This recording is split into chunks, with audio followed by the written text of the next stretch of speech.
Good evening, denizens. Welcome to Session 2 of our Scion Demigod tale. I am your humble chronicler, Tyler, EldritchEchoes Online, bound by fate to tell the tale of these mighty heroes. I will be your story guide for this awesome adventure. We are Vorpal Tales, and we have a variety of both terrifying tales and awesome adventures that we play most days of the week. Last week in Session 1, we leveled up our characters from hero to demigod so everyone can see the awesome new stuff that's going to be in the new Kickstarter book. Afterwards, we met our team of heroes. Not yet a team, individually as they spend a day in Rome. The octopus won a wrestling match. Groot had his dinner rudely interrupted by a shitposter.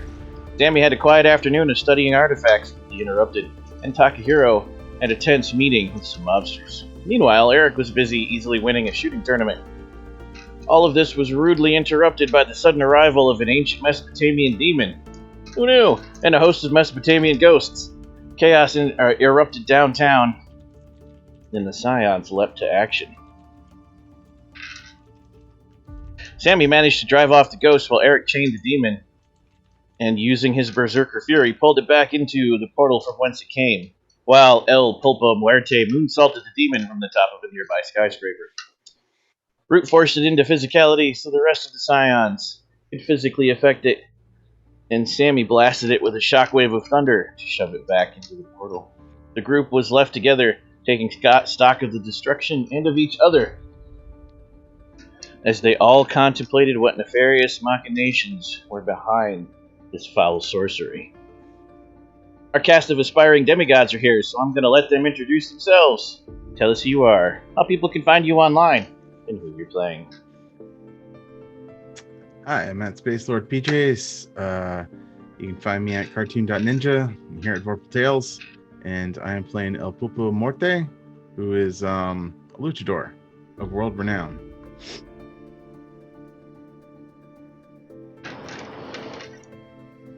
I am Dwayne, a made of kimchi on the internet. Tonight I will be playing Takahiro, the follower of Kami. You guys can find me here at Vorpal Tales almost all the time.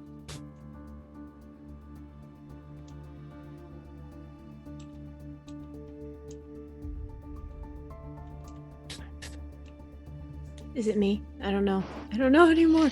If you want it to be, it is. Sweet, It is cool. now. I'll do it. It's me now. Cool. Hi. You can find me on the internet as Changeling Ever, and I am Ever, and my pronouns are they, them. Tonight I will be playing the Professor Rivera, Professor Samiuk, aka Sammy Rivera. So, it's gonna be a blast.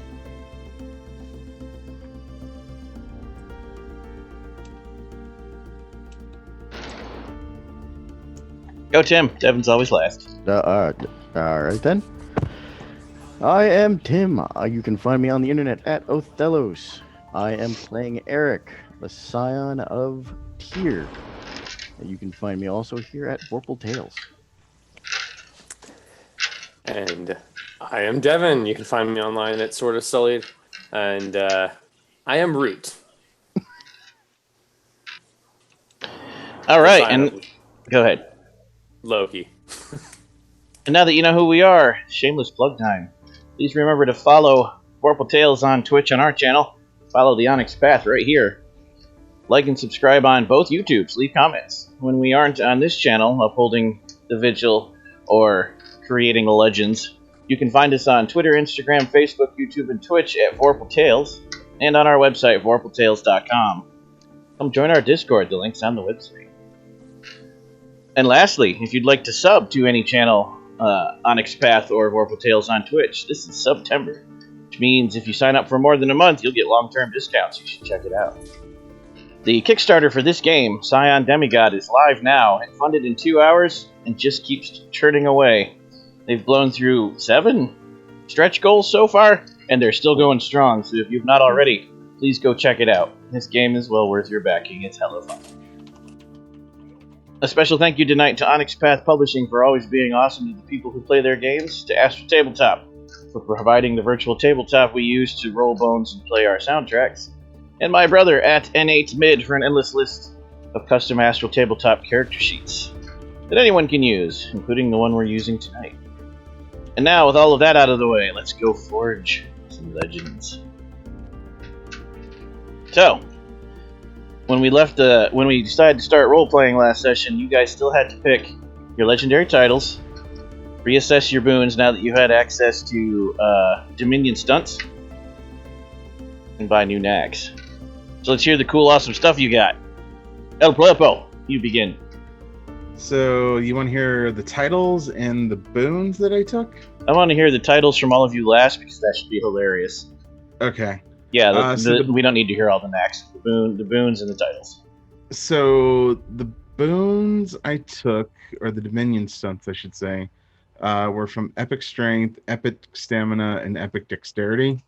I took Out of Here, which basically means that if I punch somebody and decide to launch them, they're launched to Pluto, I think. By the way, it's a shame about Pluto. Fastball Special, which I think does extra damage. I'll have to read that one again. Unstoppable Chatter is basically if somebody's trying to do something to us verbally, I can turn around and just talk forever. So basically I cut like a Scott Steiner math promo. And then there's Impossible Vitality, which means I can just survive anything. Faster Than Yourself, I can outrun myself, strangely. And then Untouchable Opponent means that I can just dodge anything for that round. And don't forget, when you buy Dominion stunts, which replace boons at the demigod level, they're called stunts instead of boons at that stage because everyone in the party can make use of them when you activate them either before the scene begins or during initiative during a fight scene. Also, once you've purchased your first Dominion stunt, you now have Dominion over the purview, which means any and all previous boons from Hero and Origin you can activate simply by viewing Legend. Let's hear your awesome titles. Oh, awesome titles. So the original was El Pupo Morte, the Undefeated. There is Death Octopus the Tireless, Purple Octopus the Unshakable, Purple Death the Relentless, Pupo Morte the Pursuit, and Dread Octopus the Fighter. It's definitely sensing a theme. Yeah, no, there's no theme. No, I don't. If you are, it's just a coincidence, I feel like. So, yeah. Eric the Norse, tell us your Dominion stunts and then your titles. All right. My Dominion stunts, I took... Nord, not Stors. My apologies. What? Huh? I said Nord, not Norse. My apologies. Oh, that's fine. It'll work.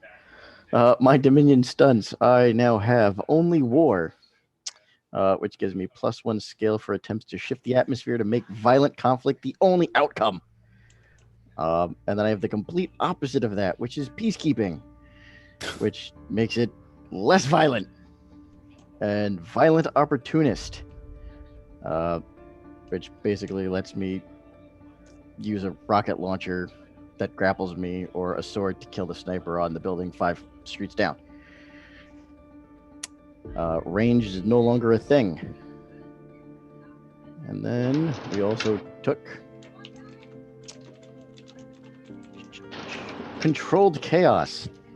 For each success, spent on this stunt, I get to reduce the number of dice added to the collateral pool.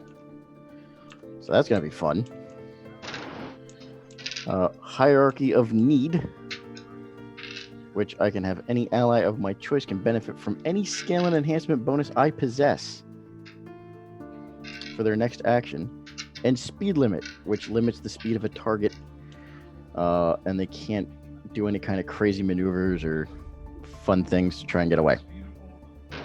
I see what you did there. In the grim darkness of Scion Demigod. War. Carry on! Basically. And then for there we go. My titles. I am now the Weapon of the Scalds, the Bloody Reacher, the Dominion Authority, the Defender of Justice, and the Commander of Wolves. I like him. Thank you. Right, who's next in my order? Takahiro. This guy. All right, so unlike what everybody else did, who took all Dominion stunts, I did not. I kept a couple of my regular boons because they're cool. But I did take the Fertility Dominion Withering Curse, which allows me to do something cool. I can't remember off the top of my head. But it's cool though. Where is it at? There it is. I can apply this stunt after any attack or social action, and the opponent or enemy suffers Withering Curse complication on all actions that oppose me. They fail to buy it off, they gain an injury. And then I also took the Deception Dominion Liar's Eye, which pretty much means that until the end of the scene, characters using the stunt during procedural play may apply the Q&A stunts and the interpretation stunts to always recognize attempts to disguise the truth. Haha. And then I kept from Fertility Hand of Blight because touching people and making them do horrible on any physical check is cool.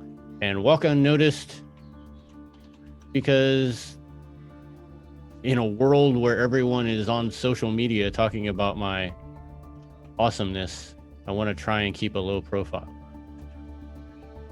As far as my legendary titles, they're not as cool as some other people's, but I have Purifier of the Heretics, Herald or Shepherd of the Faithful, Patron to the Masses, Defender to the Realm, a Mirror of Seduction, and He Who Can Rebuild You.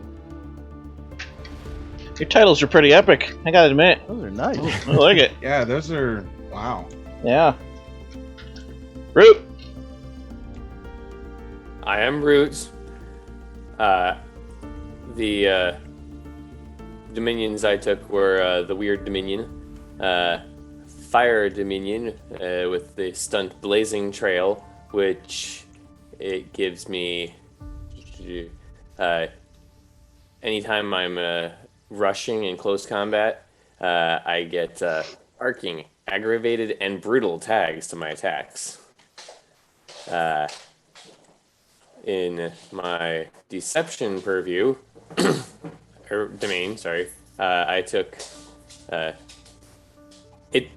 was never always me, which basically lets me be able to say, yeah, no, totally not here. Don't worry about me in a fight.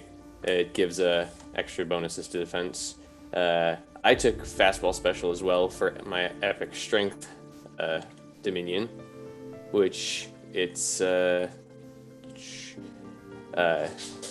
can either throw one of my comrades closer to them or basically prevent somebody from running away faster.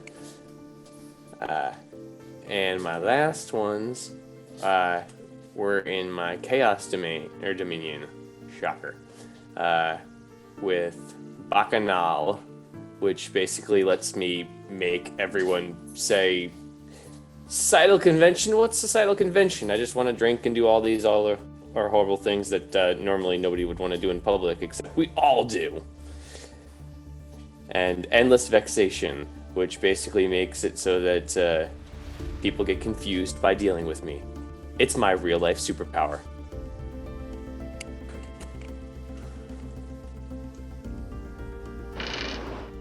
And for my titles, I have the Antipod of Chaos, the Guide of Law, the Living Dedication to Life, Subversive Master,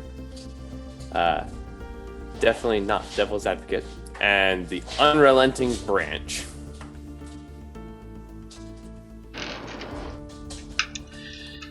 I see what you did with that last one. All right. Last but not least, Sammy.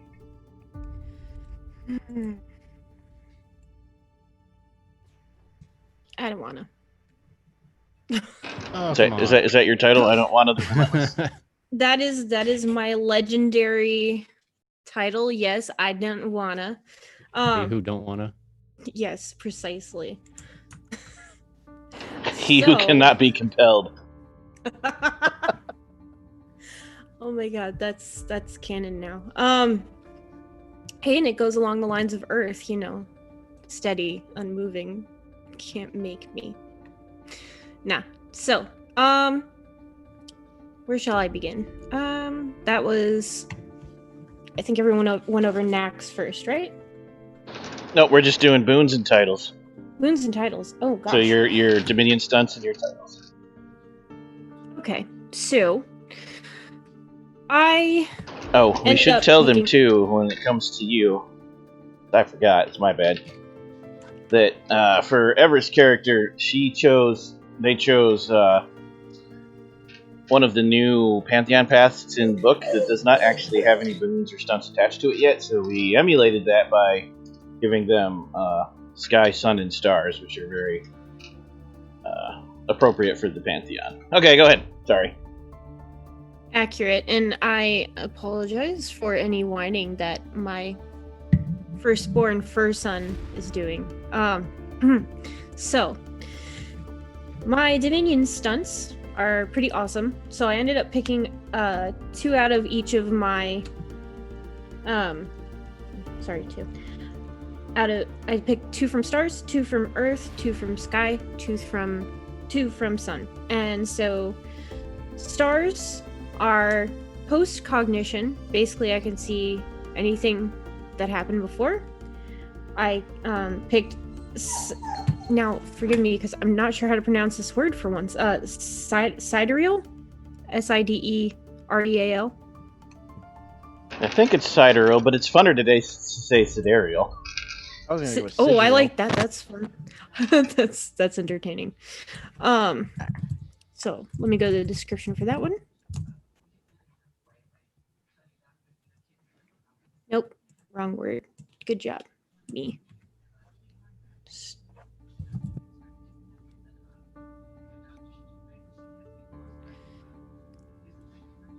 Wow, my fingers are not cooperating. I'm so sorry. So, it is... Oh, it's right there. Good job. I am very special today. So, Sidereal Revelation is basically I get celestial maps of all nearby enemies as if it's sketched from above, so like an aerial view of all the bad guys. So, my enemies can't hide under cover or do any sort of mundane concealment or stealthing. And my dog is very, very upset about that because that means he can't hide. So, for Sun, I picked Noonday Glare, which is I create a complication.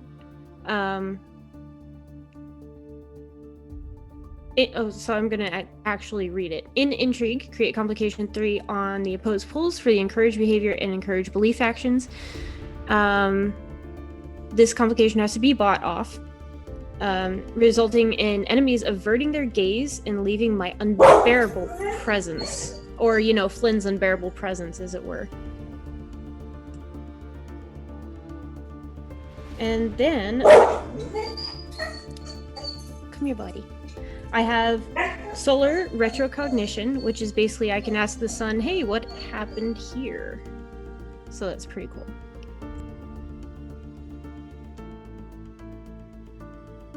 For Earth, raise Earthen Barrier, which is exactly what it sounds like. Earthbender, go whoosh. People Made of Stone, which helps people around me have armor and helps myself have armor. For the Sky Dominion, I picked Loosed Thunderbolts, which, I mean, who wouldn't? I cast Thunderbolt because, it's awesome. And Defying Gravity, which is exactly what it sounds like. I can fly, which is pretty cool. So then after that are the titles, right? Correct. Okay. Cool. So I actually have to go to my character sheet for that one. I have. So the one that I started with was Speaker of Hope, but I altered that one to fit the keyword a bit better, which was proclaim. So Proclaimant of Hope. Wisdom Bearer, because my character is highly integrated into academics. Inspiration of the Ancestors, because they were chosen by gods to make the world a better place than how they had left it. Threshold of the Liminal, because my character can use ley lines and the energy from. Arc of Change, but spelled ARCH, so basically a component of change. Despite the fact that Sammy studies ancient history and ancient cultures, he's very much about making the world a better place by studying the past and not reliving it. Peace Seeker's Mentor, which I felt was a nice way of saying, hey, you want to make the world a better place? I do too. Let's do it.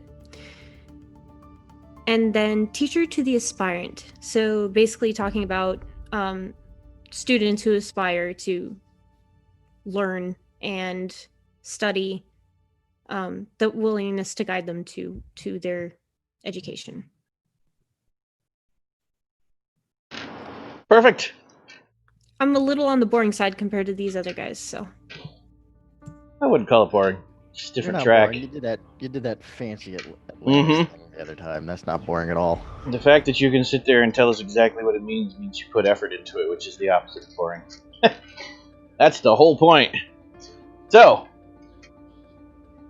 when last we left downtown Rome, or a small section of it, and by downtown we need the business district, not classic cultural areas, were wrecked by a random portal opening to the Mesopotamian underworld and unleashing Mesopotamian demons and ghosts. The ghosts tried to, and succeeded in, possessing local humans into committing crimes and rioting, as is wont for that pantheon. And the giant demon that came out just tried to escape into the world. The party prevented both of those things, and now they're left looking at the chaos and each other, because they all happened to be there, but none of them were there together. Now they are together, and you recognize each other for what you are, and you realize probably should work together to solve this issue. And even if you don't want to work together, the rest of them might, and you're going to have to deal with them either way. So take it away from here in character, as you're all standing on the street where the demon once stood. Oh, I made it off the building? For the sake of this scenario, yes. Okay.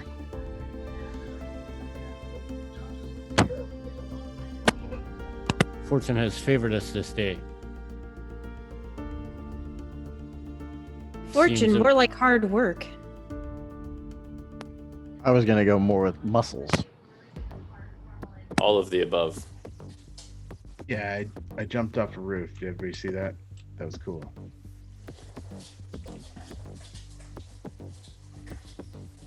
Do you all not find it strange that we are all of likeness and all in the same place at the same time? What brought you all here? Well, for me, the things that I've been requested to do, which is my life's work, studying these relics here in this ancient city and repairing them, finding out their purpose. Oh, I hope those monsters didn't break anything. I just put together that Etruscan vase. What? What monsters do you speak of? The things that came through the portal. Ah, You know, that Dimensional shadow. Got it. Ghost. The big black thing. So I you were the cheered one. You were the one, Sammy, that was able to recognize what they were. You don't know a lot about that pantheon, but you didn't recognize those, and for role-playing purposes. They're called Atemu. Atemu, yeah, I don't think I had that written down, but Do any one of you know what kind of creatures these were? I know a little bit, but I honestly can't tell you many details on it. They were ancient Mesopotamian, and to put it in layman's terms, kind of like demons of sorts. Seems that the yin and yang of the world is out of balance. Can I do an occult roll to see if I can figure or recall more information about them? This would be way outside your purview. If you wanted to dig into it, you could, but you'd need to do some kind of research or talk to some people or investigate. Okay. Which means, yes, I'd let you do an occult roll, but the complications you'd have here would be ridiculous. It'd be better to have source material when you do it. Okay. So the library. One with really old, right, yeah. Or The super library at Atlanta. The super library. you could use Samyuk's museum access. You could do archives of some kind. You could try talking to experts. Anything you want to do as a group. Or, because you don't know each other and trust each other yet, you could also go get coffee and donuts first. Do you have access to museums around here? I do like Unfortunately- coffee and donuts. I would like to ask the GM a question. Yes, it is very strange that you're in Rome, in Italy, and yet somehow there is still a franchise of Large Marge's Donut Barn here. I would suggest to everyone, if you like cider, donuts, and coffee, Large Marge's is great. We could all sit down, talk, have like a conversation, figure out stuff. I should probably go put this away first and just heft my rifle. Yeah, Yes, probably don't want to I carry would- that around. I would put away the firearm. It's not necessary. And it's at that moment when you all look up because you hear a massive amount of noise. You're all like, shit, is it starting again? Nope, it's just a wave of fans and reporters. Ugh. Not this again. I don't have time crap. for this. I have studies. I've got papers to grade. By the time you say that sentence, you're half blinded from flashes. El Pupo is just like, hey, how you guys doing? Glad y'all are here. Glad everybody's safe. Glad everybody's fine. That was great. Glad y'all got to see us in action. It's gonna be good. We're gonna solve this mystery. Then catch us down at the expedition, the wrestling expedition, every Saturday night this week for the entire month. It's gonna be awesome. It's gonna be some great action. It's gonna be great. Shouts and yells from the reporters. Takahiro, Root, Samyuk, Eric. I pierce the veil and go somewhere else. Root just disappears. They're pelting you with questions, El Pulpo. I'm just gonna back away slowly. They're behind Let you, him too. Have it. Oh hell. Yeah, that was a demon we fought. We're gonna go fight it again. They actually Figure out stopped why it's asking here. you about that already, and now they're asking you about your personal life. Are you still dating that one girl? Are you signing a new contract? What's the new season going to be like? Everything that you've heard or seen is all speculation. How's your mom? Is the obsidian butterfly going to bless your country with outstanding crops again this year? It's really annoying questions, overly personal. You see, no more questions. Gonna go have coffee and donuts with these cool guys. Don't follow. Oh, Yeah. So how are you going to So- make your exit? You just going to push your way through the crowd, or are you going to exit dramatically like Root did? He's just probably gonna leap into the air like Superman and just like disappear. Oh, he loves the limelight, does he? Are you? Okay. What about you, Takahiro? You just going to leave like a person, or are you going to leave like a god? Hint, this is a trick question. Well, yeah, both. Okay. Both and neither at the same time. I will imbue one legend Okay. to walk unnoticed. All right. I just immediately stop paying attention to you. I just say, Eric. Sorry, go ahead. Finish your thought. I have named my companion Hitomi. So I will just tell her to meet us at Fat Marge's. Large Marges. She says she will. Then she heads into the crowd and whaps the most annoying reporter she sees with her tail. Works for me. And I just start walking the other way. Eric. I'm gonna follow him. Sammy Uke.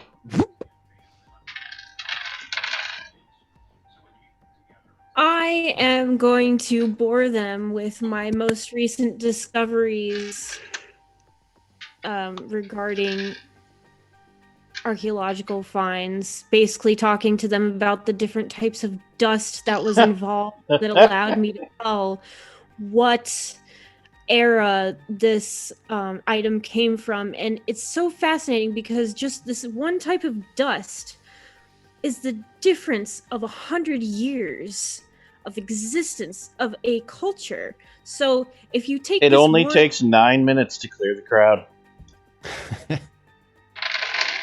However, two of you made dramatic exits. El Pulpo, you're fine. Root.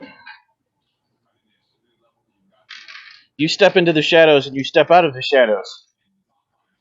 And there's a 5'2", short, fit, youngish, late 20s looking brunette. The camera around her neck, and a cell phone and a press pass, looking up at you adoringly saying, "I'm your biggest fan." You feel the tug of fate binding. Oh, hell. Oh, no. He drops, run. Not another groupie. I'm not a groupie. I'll follow you around and tell your story. I'll be your bar. I'll be your scald.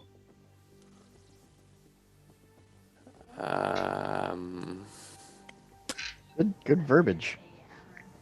I just feel like it's meant to be. It's fated.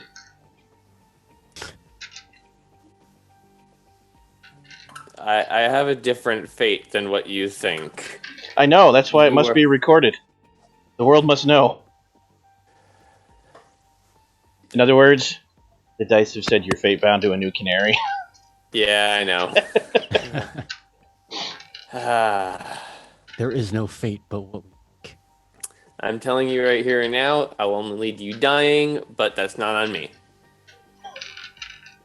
I'll try and save you, but it Might not work. I'm lucky not everyone else is. Oh, wow. So, Jesus. tell me about your fashion sense. And this is the conversation you have all the way to the donut shop. I explained to her I like bark and bark accessories. She makes some very witty jokes that you approve of. Seems very chaotic. Oh, So, Good minion. Wow. you all arrive 15 minutes later from different directions and at different speeds, and yet, because you're Scions, you all arrive at Large Marge's Donut Barn at the same time. Does this always happen to you guys as well? I'm just lucky like that. Who's your friend? Somebody I picked up. Don't worry. you're She's just gonna write picking up stuff random down. people now? Hi, I'm Riley. I like your fox. Oh, You're going to get the mortal killed by keeping her around. Riley looks you up and down like, that one's boring. I want a donut. Look, if you had any idea how fascinating cultures were, you really wouldn't be saying that. And have you seen my credentials even? Hey, you, purple guy, can I see your mask? I want to see your mask. No. Hands Master's off the degree. mask. Don't touch me. Master's degree. quick. Give this mortal a donut so that we can get down to business. Just slides a whole Give her plate a of box donuts. of donuts. What actually happens is the mortal takes your orders and then brings you your food and drink, and then Crap. doesn't interrupt you while you're talking, but constantly takes pictures and makes notes the whole time.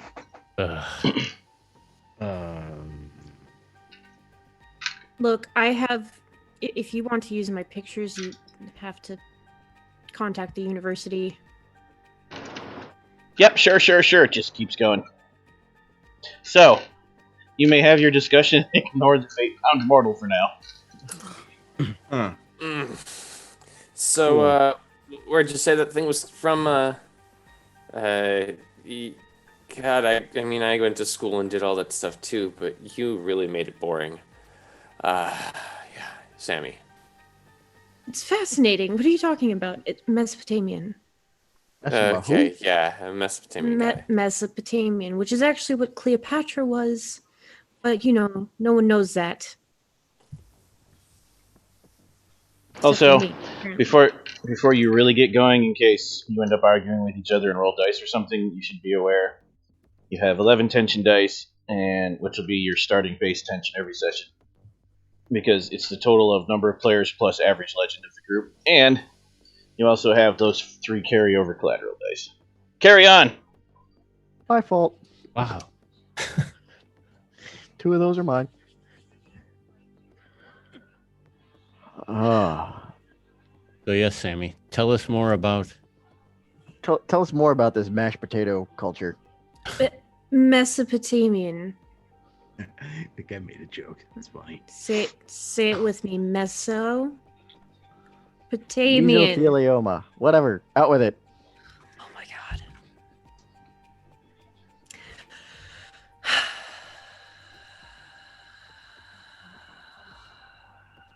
I'm gonna need more coffee, please. Okay, so Tyler, what would my character know about the You would know the basics because you have a master's degree in ancient history, that you're talking about the pantheon of gods that were worshipped by the Akkadians, the Sumerians, and the Babylonians, with slightly different names and power alterations, but essentially the same, through that period before they got wildly altered. For instance, one of their goddesses eventually became Aphrodite. Not became literally in the sense of Scion, but mythologically. That's where the basis of a lot of later deities came from, mythologically speaking. Oh yeah, there's a lot of bleed over.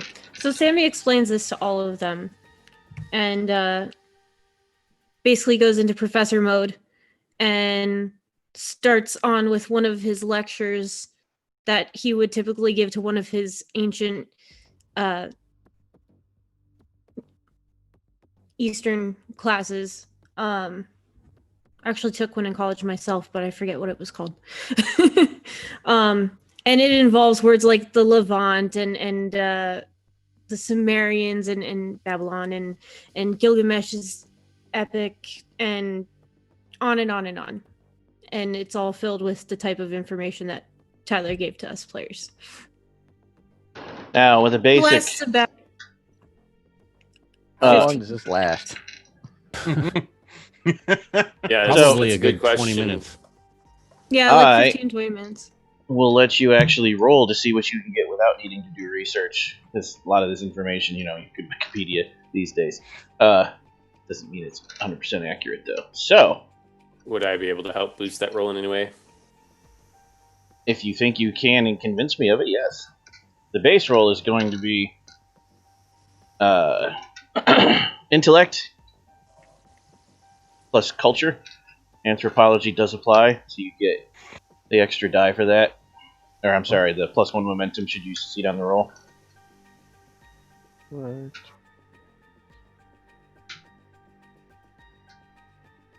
I have a 5 in culture. You actually only need 2 successes, the base one plus an additional one for recalling correct information, not just facts you read somewhere on the internet, without access to research material. It depends. If you think you need aid, yes, both Root and Takahiro could help you. Yes, my specialty in culture is pantheon religion. I was gonna say, I think you might be better off helping than I. So in that case, you I'm roll not. first, Takahiro, and was it then Sammy culture rolls and who? intellect. Base difficulty of 2, meaning 2 successes. Your specialty does apply. You get +1 enhancement should you get any successes. Here we go. Wow. That only rolled 2 dice for you. That so- was not correct, yes. Yeah. Let's see. Culture and intellect are toggled. Toggle another skill that's also at 5 instead. It probably is that. I don't have any others at 5. You can toggle Then- dex, it'll work. Oh, toggle. Dex. You can do 2 attributes when something doesn't work right, yeah. Uh, As long as it's the same dice, it's fine with me. Didn't we have an issue with close combat last There time? we So go. maybe it was just the bottom 2 on that side. Heyo. Yeah, we didn't look at culture, we only looked at close combat. Alright. So, go ahead and roll, Samyuk. Yeah. What am I rolling again? Sorry. I Intellect. was actually researching. Intellect plus anything you have that has 4 dots. You can't use culture. How dare you? No. Intellect and anything that has 4 That ain't dots. me. Yep. I have stamina. That'll work. Oh, no, wait, I do have culture, though. Yeah, culture's broken. We just discovered Gonna we gotta take- fix Oh. the code, which I don't want to do live. I'm gonna roll academics because, Okay. well, I can. Makes sense. Good thing you had them help you. Wow. 7 dice, Really? no success. I'm Okay, I'm wait, no, sorry, I I've got touched the this. computer. I've got this. I am so frustrated with how little everyone knows that I'm so flustered that I'm like just reading the same sentence over and over and over, and I'm like, I can't focus with you at all. I just cannot focus. Cannot And he even. accidentally spills coffee all over his textbook. I didn't Uh-oh. even have You to see use where a it like says spoon. you see where it says 1 divinity dice delayed roll? Click that delayed roll because if you fail this one too, you get a mortal failure. Uh-oh. Oh. Oh, Okay, normal failure. You lucked out there.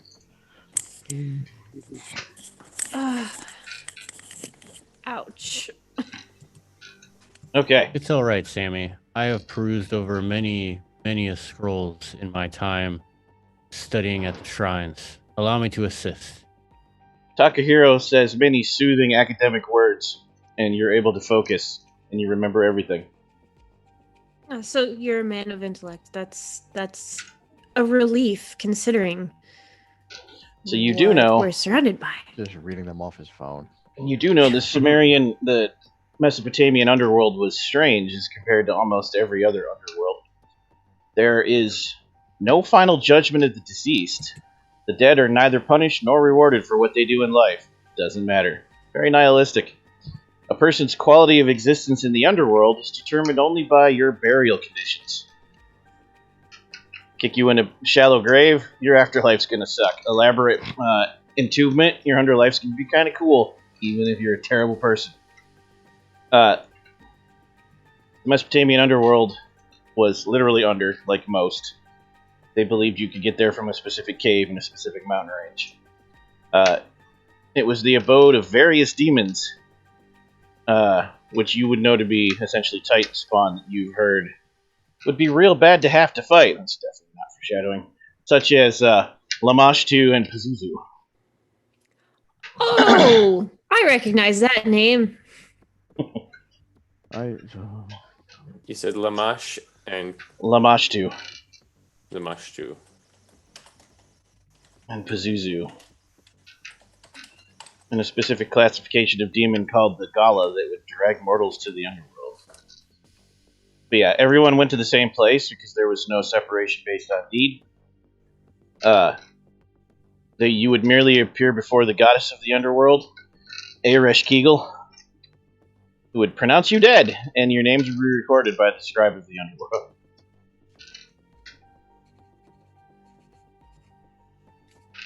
Wow. And you'd walk around all day in a place that was a shadowy reflection of the overworld, much like most of Chronicle and World of Darkness's underworlds. I know that name. It was Oh, I know dark that and dreary, and light didn't work well, and it was a pale reflection of the real world. and you ate dust, but you got good drinks if your family members remembered to ritually pour libations into your grave through clay pipes.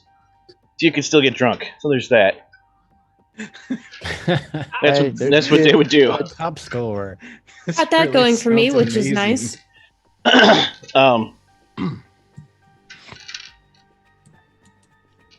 You probably, and you don't know how this may or may not connect to what's happening now, but with that many enhancements, you would definitely remember the major story everyone that researches that Pantheon has heard about their underworld, when Arish Kegel's sister demanded to be let into the underworld, and Arish Kegel fooled her into giving up all her powers the deeper she got. When she finally got there, she said, "That's my throne, get off of it." And the gods of the dead pronounced her as vain and full of folly and killed her. Stuck her on a hook. Inanna. Yep. Stuck her on a hook for 3 days until Inanna's people were able to show up and rescue her through guile. But there's a very specific line that might interest you to direct your researches. In the original story, depending on which translation you read, the Akkadian version begins with Ishtar, same thing, Inanna's a different name, approaching the gates of the underworld and demanding the gatekeeper to let her in, and it reads as follows: "If you do not open the gate for me to come in, I shall smash the door and shatter the bolt. I shall smash the doorposts and overturn the doors. I shall raise up the dead, and they shall eat the living, and the dead will outnumber the living." Seems like that might be what just happened.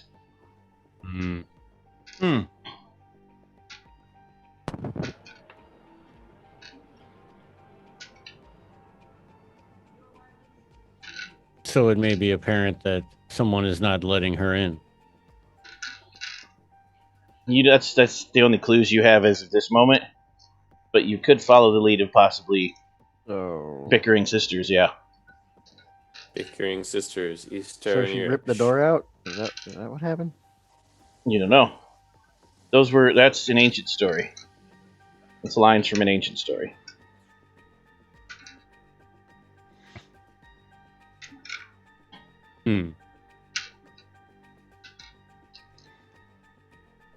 From Sammy's point of view as an Incan, you would probably also tell them, in your opinion, Irish Kegel got kind of a raw deal.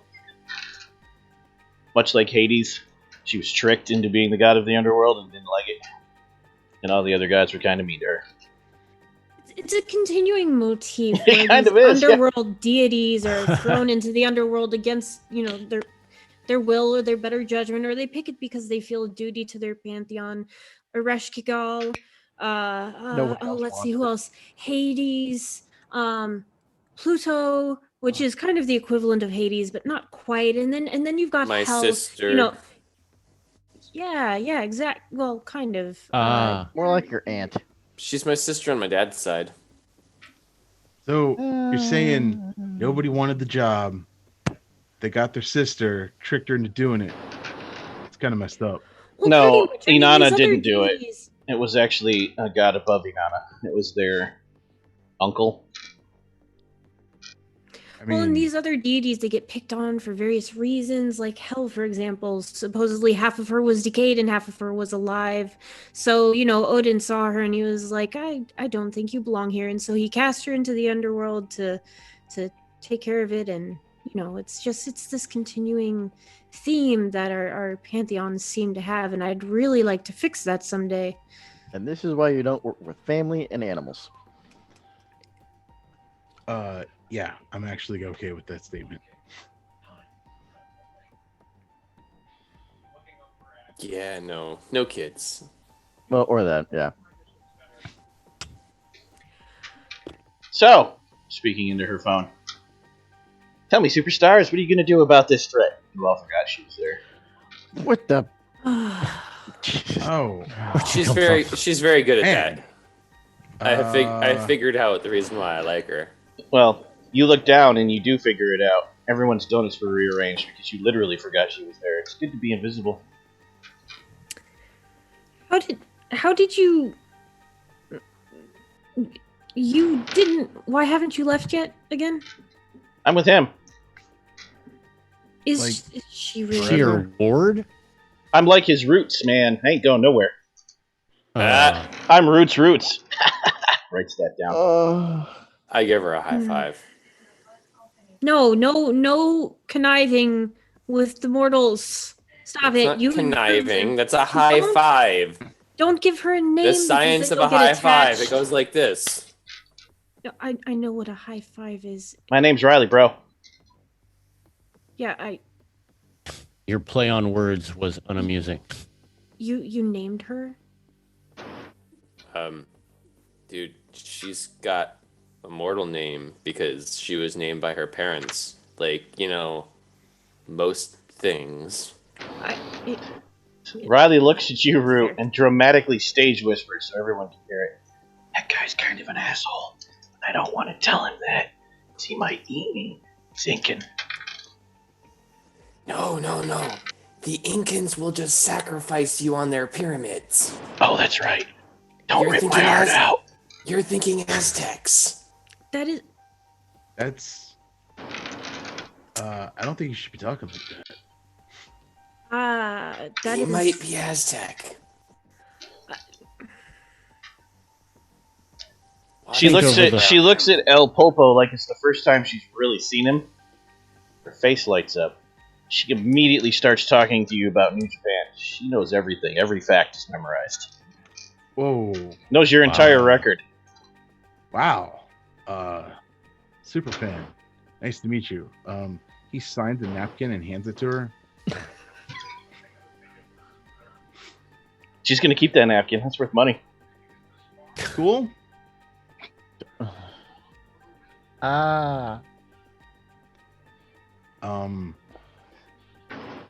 Can you send her to the bathroom or something? I don't know. It just froze on me for a moment, so All you missed was Riley super fanning over the wrestler. oh, okay. Yeah, no. Maybe you should go to the bathroom, come back in 30 seconds and pretend that, you didn't actually have this conversation. Make it about 5 minutes. 30. I'm gonna go with 30 minutes. The insensitive fate-bound mortal goes to the bathroom. Man. Can we leave right now? None of you Can we noticed go- that. None of you noticed they left their phone there and it's still recording.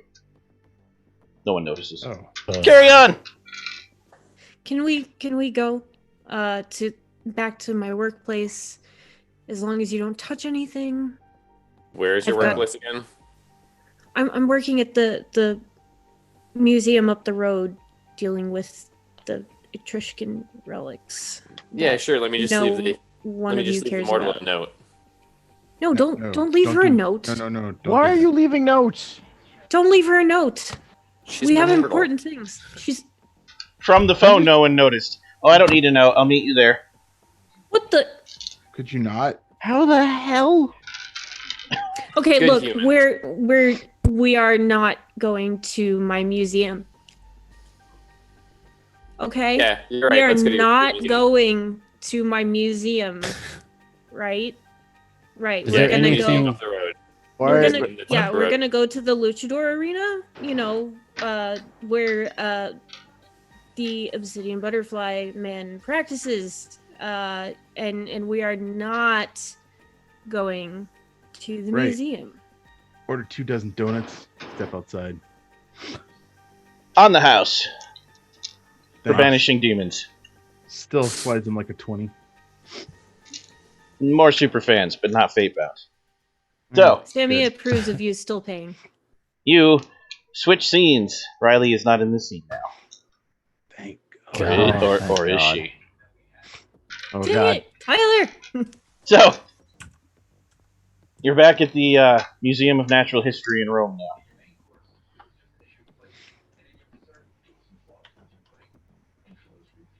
So what's in your workplace will allow us to find out where these demons may have come from? There's all sorts of databases on ancient cultures and also there's inter-museum loans where you can bring in artifacts from other museums. So we might be able to find something, maybe an archaeological piece that has some significance to this entity that we saw and the entities that we've just learned about. All right, you guys ready to get crazy? Yes, this is exciting. We're going to delve into history. Come on, we're excited, right? Right? Storyteller. Yeah, I'm excited because when you find the thing, I get to punch it. So it's going to be great. That's... I'll We can talk it down. be excited later. I talked it into reality. Does that count? No. No, it doesn't. Okay. Technically, I talked it down. Oh, storyteller, is there a I don't know, like a high-powered computer database connected to satellites or something For at what? this museum? I'm sure there is, but for what purpose?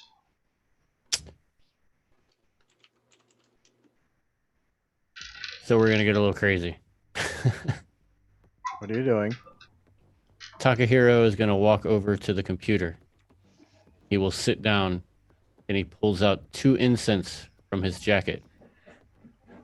He places them in a coffee cup and he lights them. Then he bends forward to the computer and he says, "Call me in the computer. I speak to you now. Help us find the ones that we want to find." I'm going to try and ask the kami of the computer to find any residuum. Find that residuum. So is this like Firefox or something? Yes. Spiritual Firefox. No, one of my boons is where is it at? Is the watchful spirit. Let me pull it up. Cost is free. I must talk with one kami in the computer. I can ask the kami of an object or an animal to watch for intruders, keep a lookout for a specific person or event, or perform some other passive task. Once the kami finds what it is looking for or otherwise completes its task, it can notify me, regardless of distance, either whispering into your ear or sending a divine portent. So what's the question? Be specific. Are there any other events like the one that occurred in any other part of the world that has happened within the last 24 hours? Takes exactly 4 seconds before your phone starts vibrating like mad and you get 13 texts. Whoa. You got a text message from the computer? For a total of 14 incidents. All at the exact same moment as yours. Some still ongoing. Apparently, because there weren't Scions in every place this happened.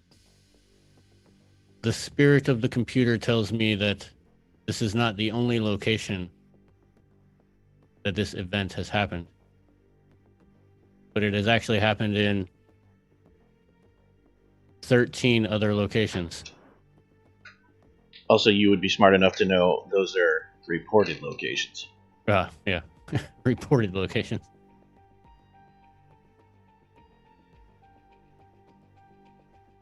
Where are these other locations? Does it actually say?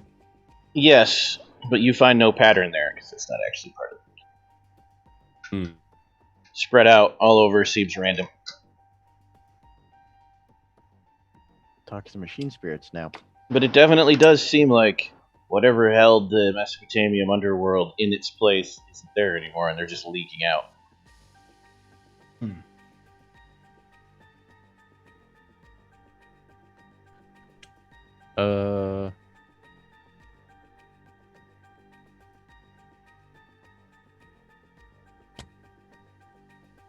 Anybody got anything? I don't know. You talk to machine spirits. Machine spirit. So, you Get could the do a couple info. things here. you could keep digging for more information on the underworld in case you think you need it. So you will. Probably. But you're going to get a lot of myth and stuff, which I can give you. Or you can try to actually get more fact about that particular Terra Incognita. How one might get there, why you might need to get there, and what's actually going on. There are two obvious routes to this. One, capture something that escaped and interrogate it, if you're lucky and it knows something. Or two, find a way to contact gods or scions of that pantheon and see if they know anything. Which there are many clever ways one could do that. That I leave to you.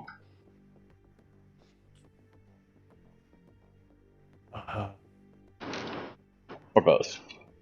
More work to capture the ghost because you'd have to send someone to that spot, wait till they do it, make sure they're successful, and wait till they get back. Or move your whole operation there. You don't have to be in Rome. That's just where I started you.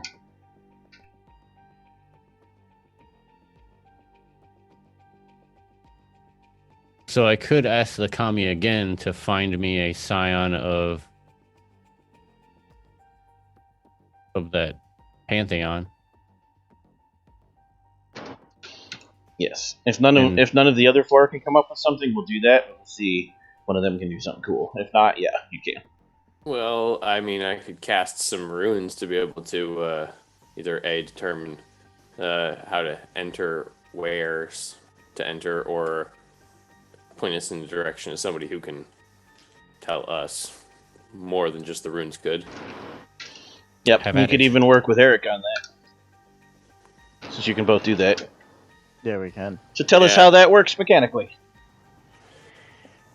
Mechanically, once per session, I may perform divination by casting runes etched onto stone, strips of bark, or other objects. A storyteller gives you a lead or clue about what will happen next. I don't actually have to spend anything for it because it's free. Yep.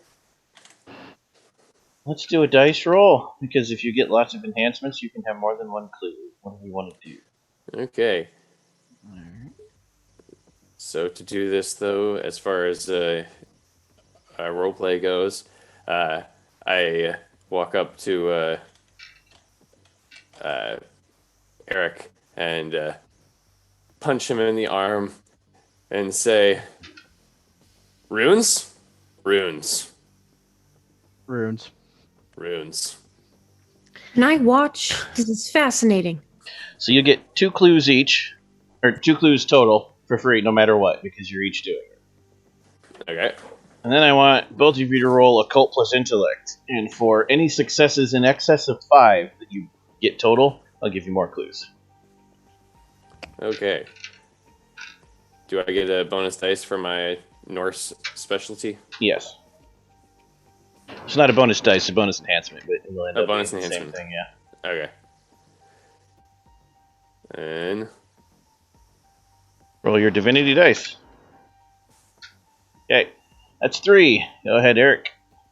Oh, crap. Wrong damn button. So I got one of those. Go ahead and roll the divinity dice. Oh, that didn't work right. It only rolled 3. It did not work and right. that didn't roll the right number of dice for me because it rolled 7 when it should have been 8. No, the divinity dice is rolled separately. No, I mean I have 8 dots total and it rolled 7 dice. Right, because one of those dice is divinity, which is separated from the roll because you have to roll it separately. Divinity dice are only they don't add to your pool, they replace dice in your pool. Yeah, that's right. Okay. Oh, alright. In that case, never mind. It's correct. Oh, okay. Go ahead and roll that divinity dice then. Yeah, because I got 4 dots total. Occult and intellect. Don't forget you can flood the pool with your divinity dice. Neither of you really have enough to do that, but you could make a roll only with divinity dice, declare whatever roll you want that to be, even if the dots have to be equal to or higher than your pool to do it. So you can't declare it on a pool that has less dice than your divinity pool. But when you do that, you discharge them all and they reset, and you have less chances for catastrophic success and mortal failure. But of course, the catastrophic success and mortal failure are increased when you flood the pool. Of course. Divinity dice will accrue until they hit 10. And then they'll just stay there until you discharge them. They also discharge naturally. If you naturally end up rolling a pool of dice equal to your divinity dice, it counts as flooded the pool. Whether you want it to or not. So for now, I think one of you has 3 or 4, but most of you it's really low. Yeah, Okay. I'm not very occulty and intellecty. So, Eric has a mortal failure rolling runes. Do the runes explode? Splinters everywhere. There are no mortals here to see your mortal failure, and they're not going to explode in Sammy Yuke's museum, that's just mean. So instead, you cast the runes incorrectly. Now Frey is pissed off at you. I'll Right. screw you over later. Yep. Damn it. Alright, Root. You still get your 2 clues, though. You're good Okay. there. Clue number 1.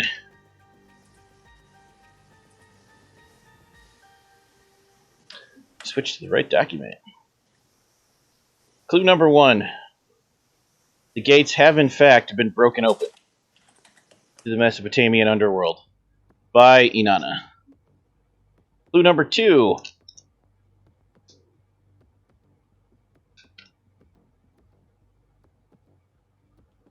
Find and save Ninshibur. If you do that, he can tell you more. I will give you the spelling for that one. Yeah, You could actually research that name later too. It is Nin.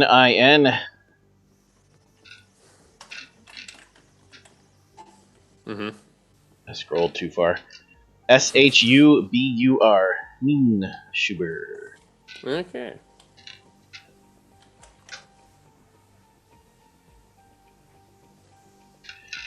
For anyone who's curious,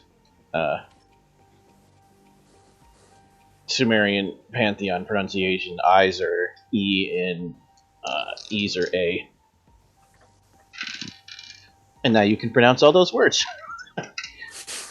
And A's are Ah. Okay. That's what you get for your 2 clues. Okay. Do I realize how badly Eric did runes? Oh yeah, you both feel it. Mom did not like that. I just look at Eric and just sad face go, runes. Not only did you both feel it, but Eric actually hears Hugin laugh. Bird.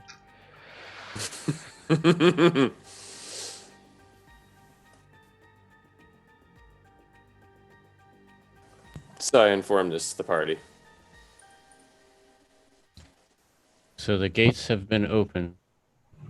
And we need to find Ninshibur. Broken open by Inanna. Broken open.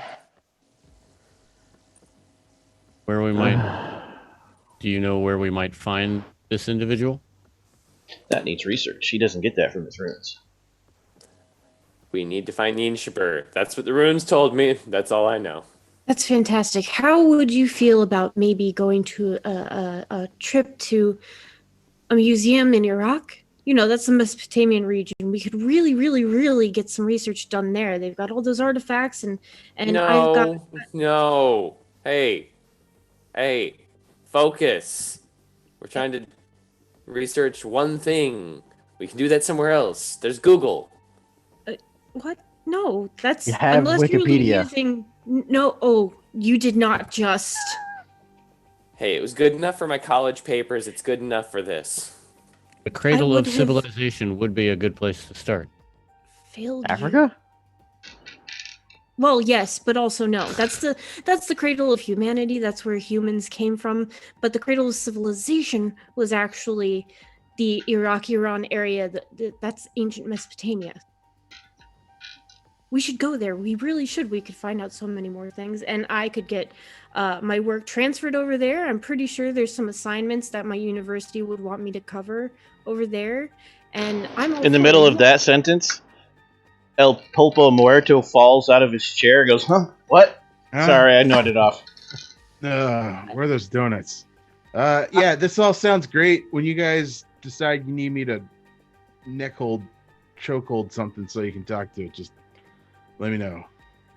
I One of tell those wind-up Hitomi things, just like to those. prepare the jet. Where are the jet? I don't know. Wait, What is Where this, are we the going? Avengers? It's like I've got a hammer. none of you have a jet. Not that you probably couldn't, talk your way into Hijack getting one. one. You are demigods.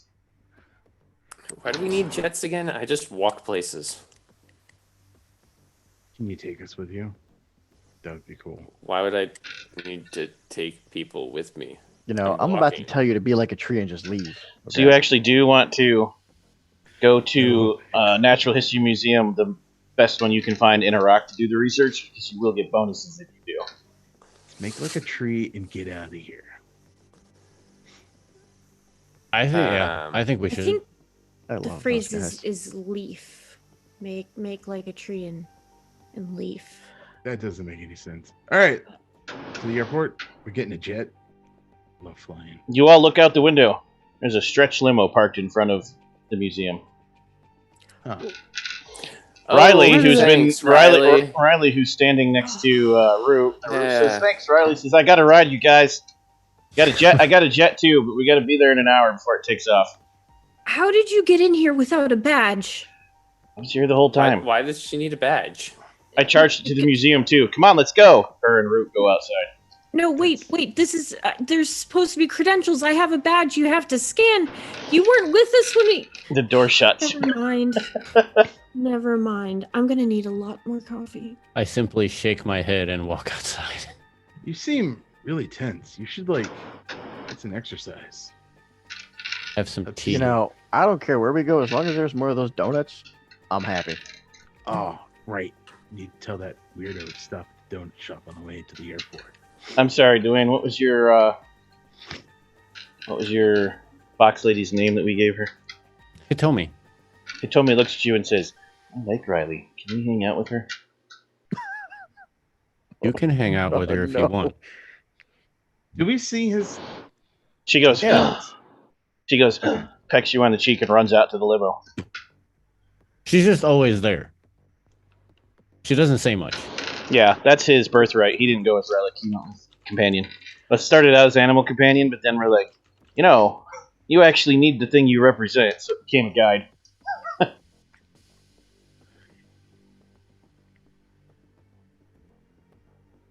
To the vehicle. To the vehicle. All right, you get in the stretch limo. You get to the airport. I need to be front facing. I get car sick. It's not a problem. There's more space than is necessary for the 7 of you. And nobody 7 of you. move, because if I see you moving, I will get car sick. You actually say that out loud. Like move like this, or just like if I do Because this and- both girls So- immediately start doing this in opposite directions of each other. For amusement's sake, yes, I say it out loud. Yep. And then Root starts in on it too. Mm. I'm just gonna put on my headphones and I'm gonna listen to a TED Talk. All right. You jet to Iraq. You're able to get past customs because you're demigods. She's like a rock star that you can't really stop. Plus, Iraq star. plus, Samiyuk and El Pulpo are welcome here because they're known here. El Pulpo has done shows here. And Samiyuk has done outreach programs between their two countries. So, Cool. you get in and you're able to get access to the museum.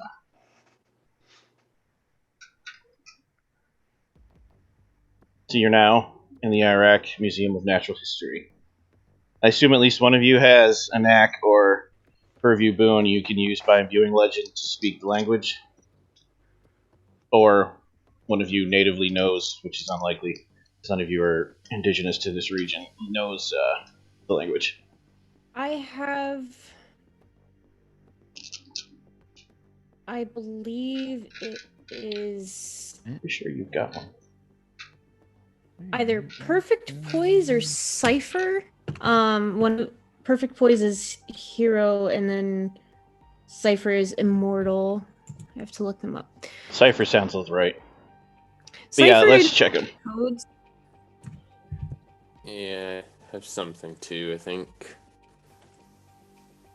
I do Cipher, not. I got. How was it? when you converse in or read a foreign language, your communication is flawless without a trace of an accent. Turn out translations in native language in a matter of minutes without needing to roll. That is all we need. Sammy, you can speak the language and read it. So, no complication on your research roll. So we just need intellect plus, get it wrong, investigation. There's that, not this one. Story path, I always forget what it's called.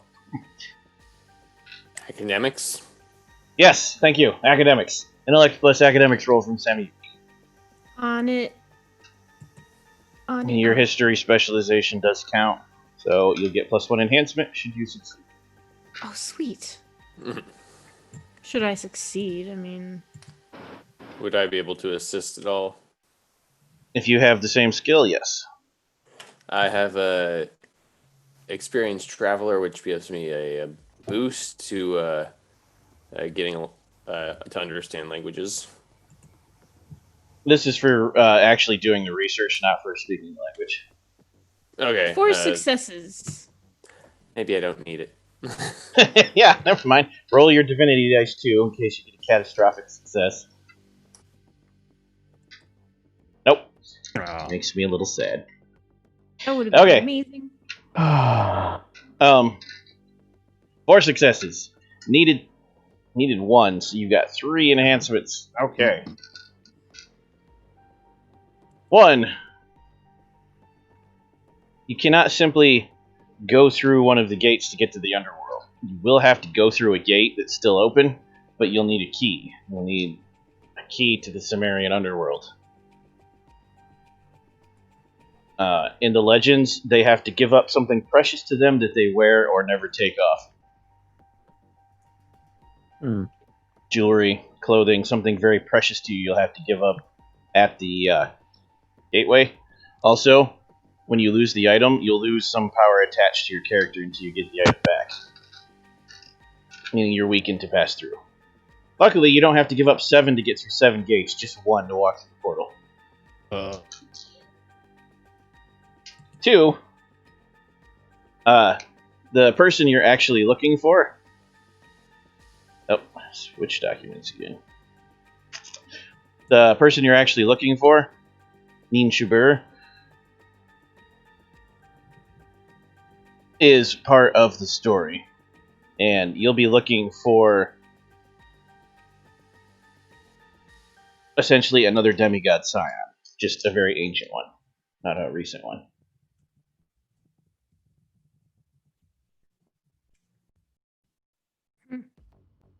I am finding that part for you very quickly. Okay. Nin Shubur is Inanna's minister. In the ancient myth, he's the one that pleads with Enki to allow rescue.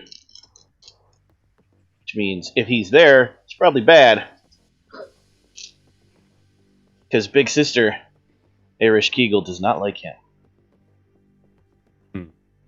Oh, this is very bad news. 3,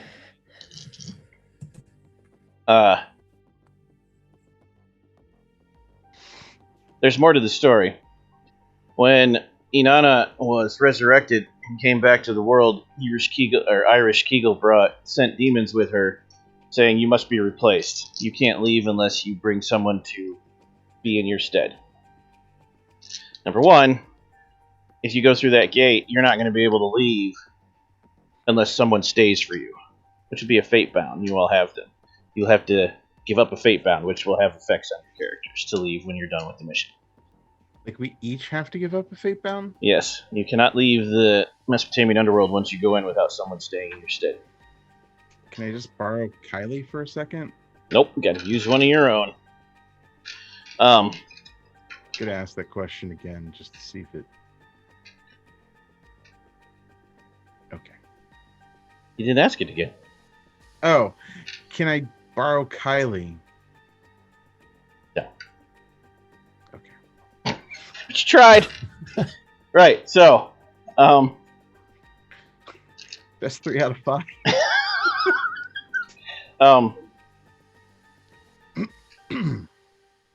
In the actual tale, first the demons were like, "Ooh, we want to take your handmaiden. She doesn't look like she mourned." And Enon is like, "No, she mourned. She has just gotten over her grief." And then they're like, "Ooh, we want to take this other servant. I don't remember." And Enon is like, "Nope, they're cool too. They mourned me." But then they come up on her husband, Dumuzid. And he has not mourned her death at all, and he's actually sitting on the beach in a big throne being attended to by sexy, mostly naked girl slaves. That's the actual story. And his wife's like, "Oh, fuck you," and sends him to hell. Wow.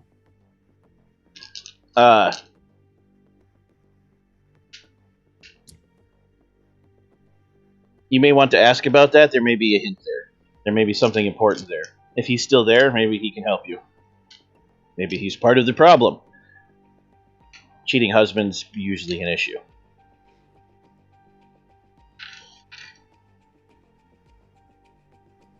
And one more, because you got a lot of enhancements. What's one more? Let's see.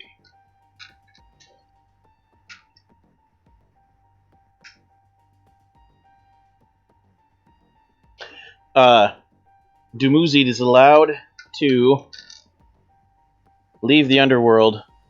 Oh, we lost the camera. Somebody turned their camera off. Dumuzid is allowed to leave the underworld for 6 months of the year.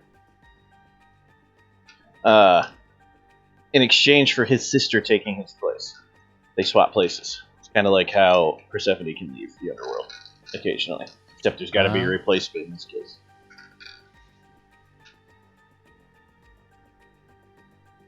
Okay.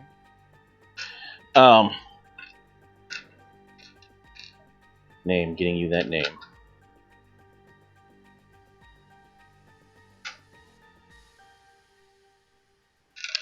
Geishtinana.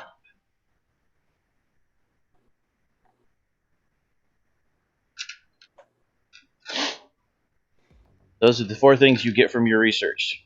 So now you know the key. I put it in the Discord. Okay. So many names. And then the other one is actually like it sounds, the husband. Is this. So, 4 enhancements, 4 clues. You know how to get in there. You have to find one of the still open tears to the underworld. And you know who you need to try to find once you're there. You also know the price in and out, which is the key to accessing that terra incognita.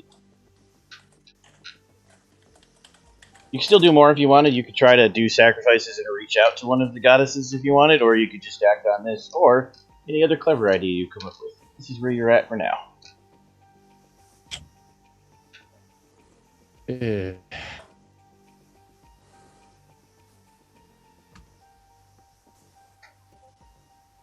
This is fascinating. This is ancient mythology kind of replaying itself if you think about it.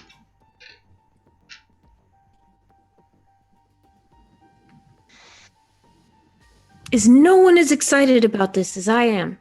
No, It geez, is- I think that's I just don't think. Yeah, no. It is You interesting. and books are, yeah. Just a little outside of my purview. you. Yeah. Yep. Well, either way, we need to. We're gonna need to go into the underworld.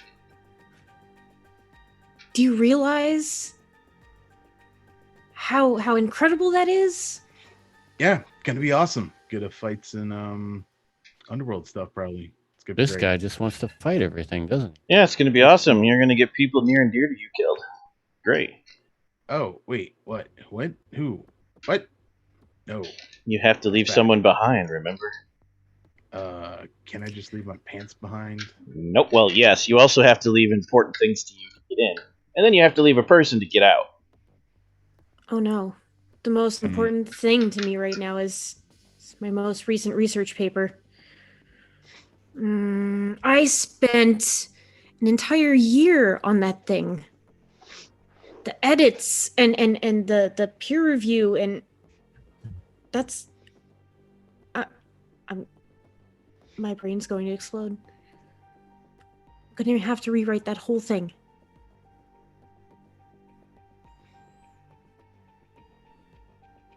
So how exactly are we supposed to get there? Well, Hell. the research happened? said gates. Oh, I've So- told my camera Also- to go out. Also, I see a lot of side chat flying around. I should let you know. That's the dramatic cost for the players. I will be choosing which of your Fatebound is left behind, not you. Oh, Messed up. Oof. Because Big fate oof. chooses who replaces you. Hmm. So remember, in the story, Demuzid has to trade his sister. You don't get to just trade your least liked Fatebound. It's got to be the nearest and dearest. I mean,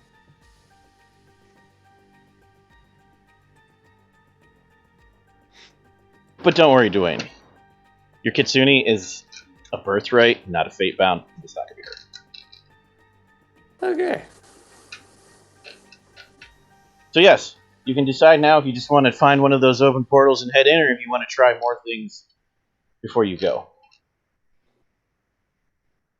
I think we should research weaknesses and likes, favorites. You know, these deities, they can't be that far in the past. At least one of them, maybe 5, have a Facebook account or an Instagram, something. Right? I do. Well, let's find out. I have a LinkedIn, but I Google the Mesopotamian divinities Facebook. what? Okay. Also, I should point out, no power you have, no Dominion boon, no Nax will override keys to Terra Incognita. No cheating. Wait, what? Some of you have powers that let you not be bound to restrictions. Not gonna work when you have to trade a Fatebound to escape Terra Incognita. Can't break those rules. Right, so what are we trying to figure out now about Instagram? Apparently, the deities have Instagram. well, okay. So Actually, the deities players, stay very much away from the world because their fate binding is way worse than yours. Yours is bad enough, what you're seeing with Riley. If Odin shows up at a restaurant and eats shrimp, and people see it, and they spread it across enough parts of the planet, suddenly Odin might become shrimp as part of his pantheon, whether he wants it to or not. Like, gods dip their toes in to remind people they're there, and they stay away. That's why you exist. You are how they act in the world. So, no. There is no Instagram for these. The only way to reach them would be through the same way you would reach your own pantheons, which would be a ritual sacrifice. However, there may be Mesopotamian demigod fan club pages. Maybe Yeah. a Reddit. Place. Mesopotamian deity Reddit. Subreddit. Meso gods. Well, sure, there'd be lots of people there, probably some fate-bound too, but not the gods themselves. So the idea behind this is that we find the likes and dislikes of the deities so we can use it to talk them into or out of what they're doing that we don't agree with or that we do agree with. So, Inanna is goddess of war and goddess of fertility, both sexuality and making sure everything is productive, crops. Even anything that enhances bounty. This doesn't just mean food and children. It also implies like spreading happiness or spreading anything in a mass scale. Making things duplicate and reproduce, and war. She tends to be, according to the myths, haughty and vain, but also fair and relatively non-judgmental. A little bit temperamental, though. Passionate would be the word you'd find on that Reddit. Irish Kegel is cunning, but still got tricked into the underworld, and to never make sure that never happened again, became very cunning, very lawful, very judgmental in that judging your. She doesn't judge your worth because that's not how their underworld works, but she judges you as a person very quickly, very accurately. Once you're in the underworld, your name is signed into the book, and she can learn anything she wants about you just by thinking about it. She hates her husband, and she's accepted her lot in life, but she's always scheming. She always wants to get something because she found out what happens when you get tricked into a one-sided deal. Also, for the underworld, surprisingly beautiful. Inanna and Irish Kegel are sisters, similar in appearance. The underworld has not made her look weird. Her husband, however, became the god of disease and pestilence. He's kind of gross.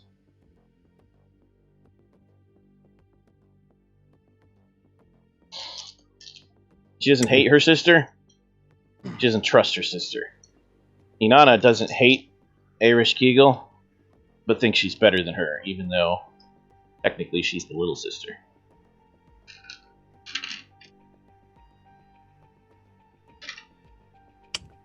Do we know where the nearest portal is? Were we able to gather that? Also, interesting side note before I answer that. Irish Kegel is also sacrificed to for bounty. Good harvest, lots of sunlight, mild winters. Which is interesting for an underworld god. So, yeah, you know because you got texted, you used your power to do that, Takahiro. You are aware of where all of the portals that didn't get closed because Scions weren't there still are. Obviously, it won't last forever. Scions will eventually show up to deal with it. But right now, yeah, there are still at least 3 open that you could get to in a reasonable amount of time. So we shouldn't dawdle very long.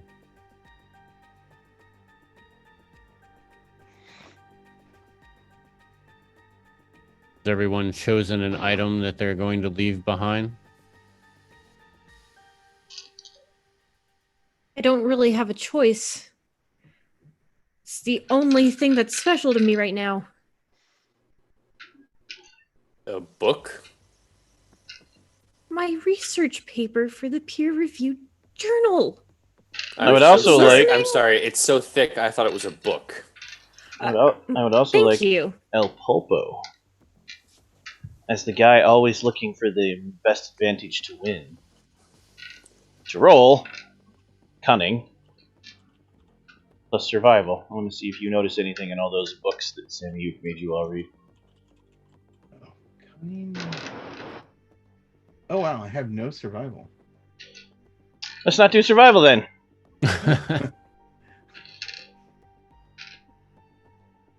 Empathy, integrity, persuasion, occult. I got 2 dots. 2 dots. Yeah, we'll do occult. That'll work for this one. Alright, let's see what happens. 10 again? We're doing Yep. 10 again in this one, right? Yep. Oh! Cool. Yeah, you easily, roll the divinity dice. Catastrophic successes are... Hey! Ah, balls. So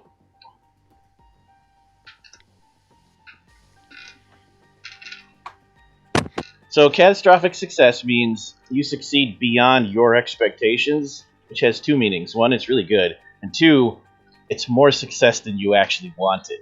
There's always a catch. The words jump out and punch you in the face. Why is So you're reading through the books, and Samiyuk is talking to Takahiro and or Root, and they're having that little argument. I interrupted, and you're like, "Hey guys, wait!" And they will all stop and look at you. It says here, Inanna does have a weakness, lapis lazuli. In fact, she had a rod made out of it. It's supposed to be really important to her. There's a catalog number. It's in this museum. Oh, cool. How did I miss? How did you? It's okay. Even the best have a bad day. Why don't we go get this staff and then we can go check out this portal? Bad day. This is the worst day. I'm losing my research paper. You're finding artifacts that I'm supposed to know about. I spilled coffee all over my $300 textbook, and I'm with. I mean, you didn't lose it. It's in the catalog. It's right here. No, my research. You weren't even listening. My research paper. I've spent an entire year on it. It's as thick as a book, according to this. I am Root. Oh, Right. holy shit! You're still talking. Wow. Okay. Yeah. Staff. Cool. Let's go get the staff. You Wait. got like a key card or something for that? The museum's gonna notice if I take this. Maybe if you just say like you're borrowing it for a science experiment. I don't practice science. Okay. At that moment, museum staff member, a high-ranking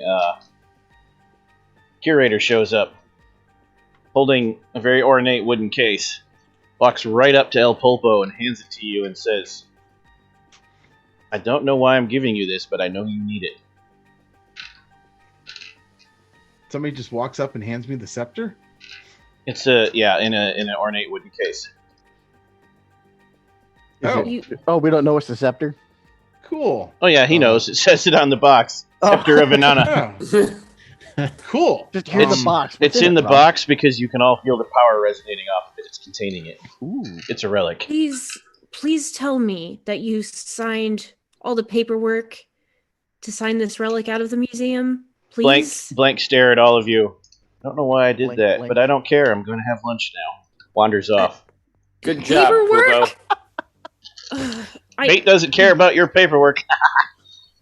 Anyone who is not Samiyuk or El Popo, please roll cunning. Oh crap.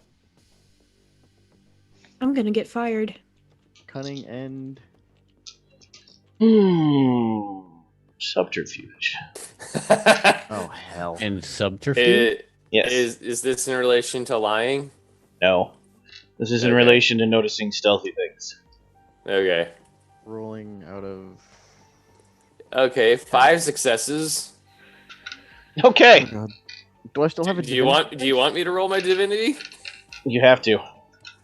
You don't get a choice. Aw, Oh shit. No catastrophic success. Okay. no. Alright, You so you that's all one. need to roll though, because if only Root gets it, I'm only telling Root. If at least 2 of you get it, I'll tell the party. Oh, Oh, dang! Oh hell. Roll that divinity dice. Okay. Oh thank God. Oh god. No. we both rolled a 6 on our All right, here we go. divinity die. All right, Takahiro. Go. Nice. Wow. You have no divinity What the dice, so you're good hell? there. So you all 3 of you notice, which means you all mention it, that lurking in the corner, watching this whole thing from the moment the guy walked in, was a very, very gorgeous Middle Eastern lady. Shadows made it hard to tell specifically where from. But she's got that long black hair, dark eyes, big lashes, svelte body, 6 feet tall, wearing a dress with the slit up the side. Just watching the whole thing disapprovingly. Turns What and does she leaves. smell like? Lavender. Sandalwood and lavender. Nailed it. And as she turns to leave, the 2 of you who got more than 2 successes see a glint, and all of her jewelry is lapis lazuli. It's probably Inanna's Scion and knows you took that shit. Catastrophic success, everyone. Oh.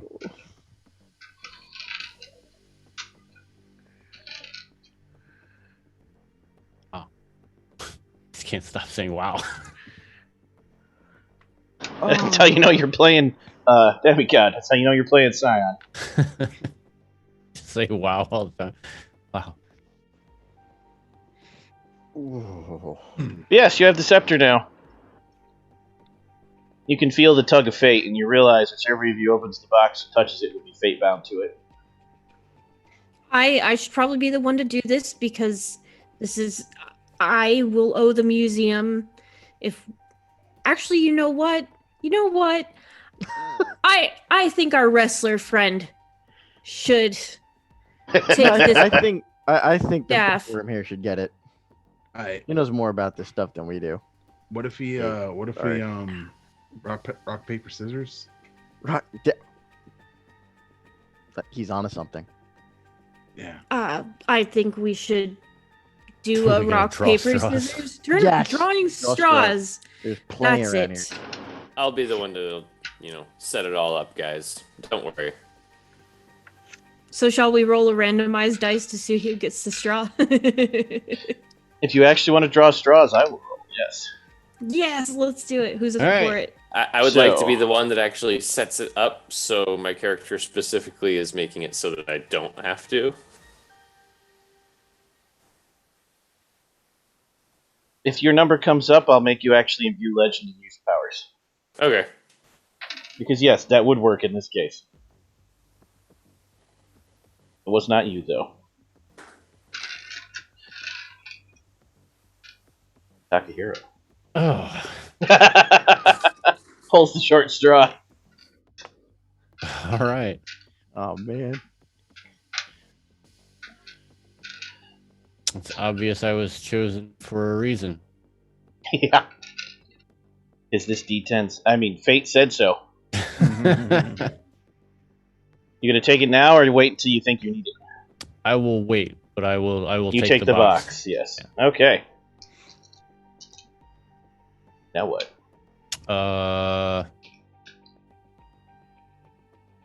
What was your buddy's name? Brute? Riley.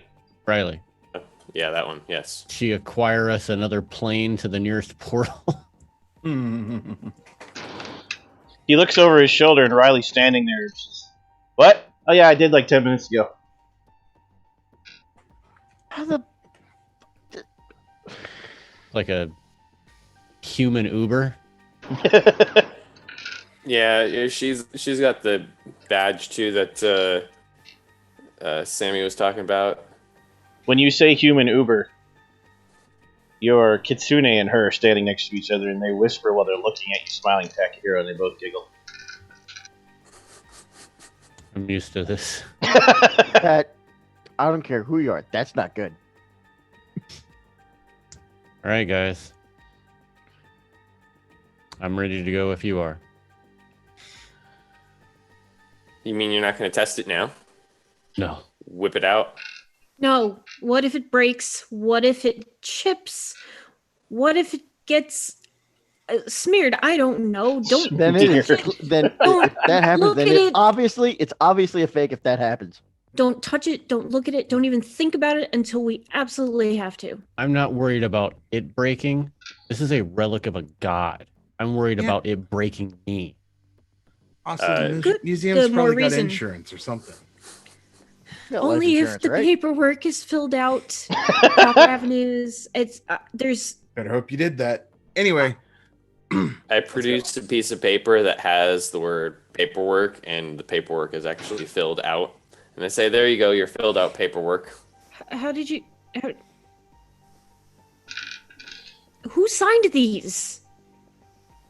Just a rubber stamp with a smiley face. So, the nearest portal to where you're currently at is in India,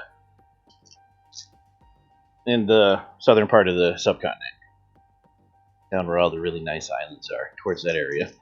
Some really nice places are getting screwed up by that. So you head down there. It's a weird trip, because I got to do this one piece at a time. You get in the car.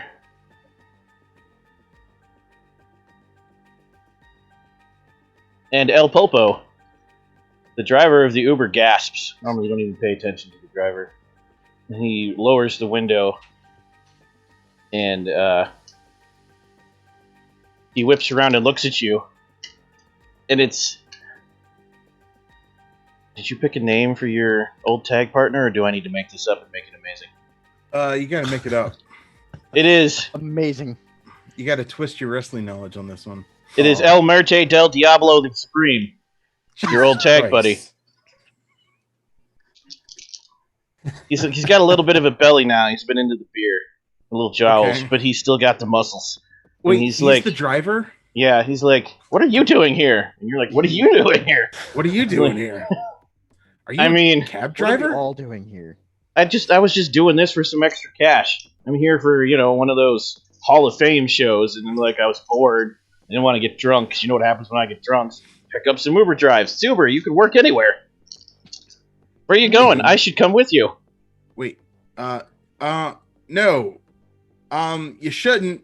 I see that Because- look in your eye. I'm definitely coming with you. No, Close no. the window like, back up. No, you're Oh. gonna get left behind in a hell spawn demon. He laughs and is like, "It'll be fine. It always is with us."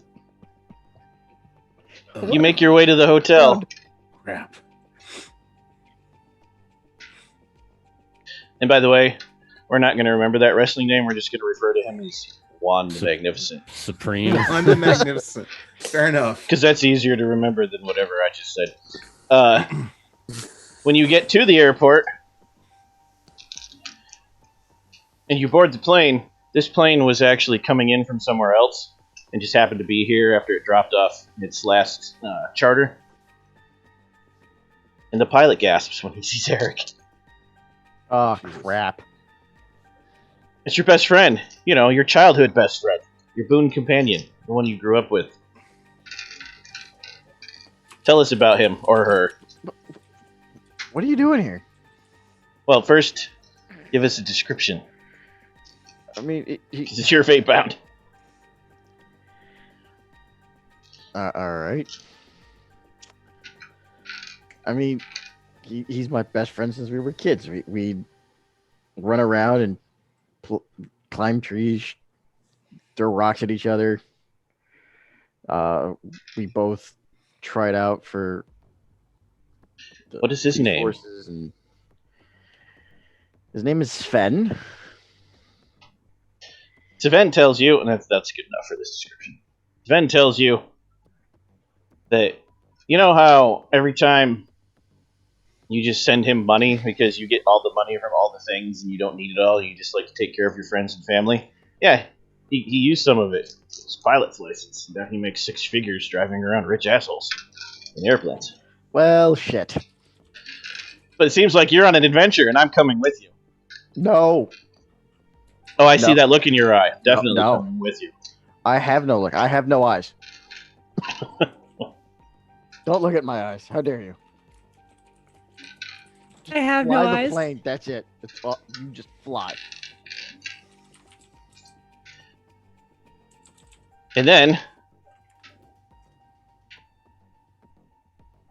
just as the door is about to shut on the plane, you hear somebody yelling, wait for me.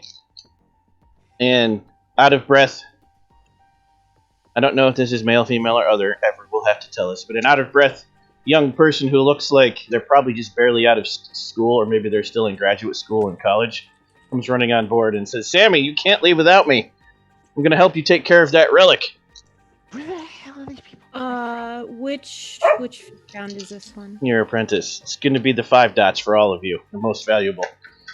Oh, Esperanza Gonzalez. Esperanza Gonzalez. I was expecting a much longer name than that. It's a girl, by the way. She's a girl. Okay. Sammy heaves a heavy sigh, knowing that this is. I've been chasing you around the world since you sent that text saying, "I don't know if I can trust these people, but I'll be at the Cairo or at the Baghdad Museum of Antiquities. I finally caught up to you. Glad I did. I'm coming with you." Sammy pulls her aside to talk to her You cannot about. talk her down no matter how hard you try.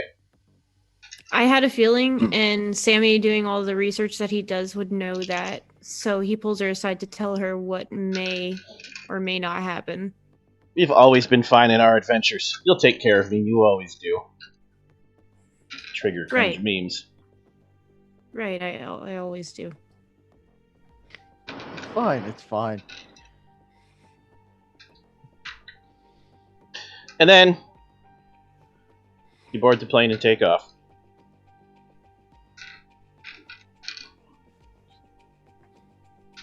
You land at what's the international airport in Should have looked this up. Don't want to waste time now. International airport in the part of India you land in. And pretty sure they have at least 2. Really should have looked that up ahead of time. So, you land. More than 2.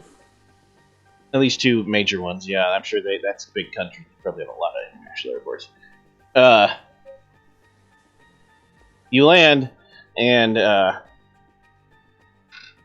first thing that happens when you get off the plane is this girl comes storming out from the waiting area, walks right up to Root, and starts demanding to know who this girl is, pointing at Riley flying around with you when you haven't called her in 2 weeks and she had to chase you down.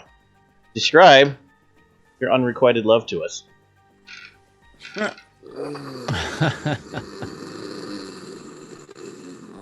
How did you find me again? Hi, Karen. She's about 6 foot tall, bombastic redhead. And Root's just sitting there like, not again. You follow me everywhere. I mean, you're great lay and all, but you really shouldn't. You know the deal. I get into fights with things crash on the places I lived in. Oh, I can't trust you with this floozy. I'm going with you now. Let's go. Gives you the look. By the way, I know I had to step away temporarily, but you should know, Devin, you broke me when you said Karen. Why do you think it's unrequited? And then, as you're all waiting for another Uber or a taxi of some kind to take you deeper in, you run into one other completely random person that shouldn't be in this airport at this time. It's really weird and strange. There's just one left. I'm interested to see what this person is going to be.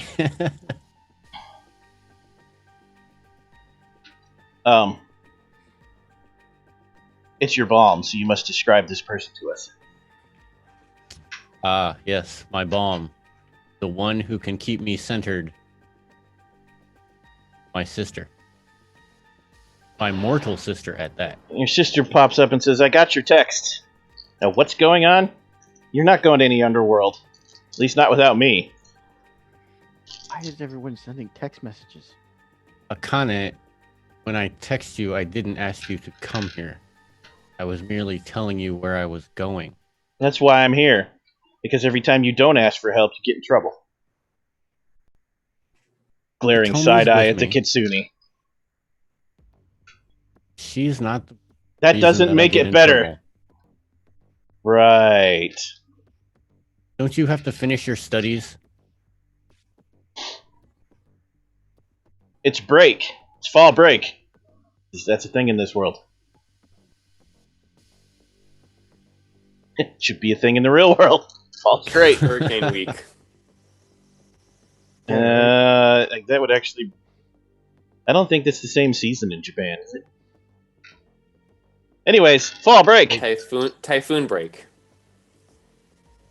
Whatever fate you want to apply, Takahiro. If you want it to be a typhoon, that's fine, yes, but the school is closed. And she's here. She ain't letting you go to the underworld alone. I'm not gonna take you there. I know. I'm going with you. There's a difference. You know that father would disapprove. You also know father would disapprove of you going alone. And mother would be inconsolable. Oh, see, now... Brought mom into it. Yep, that's it. He's done.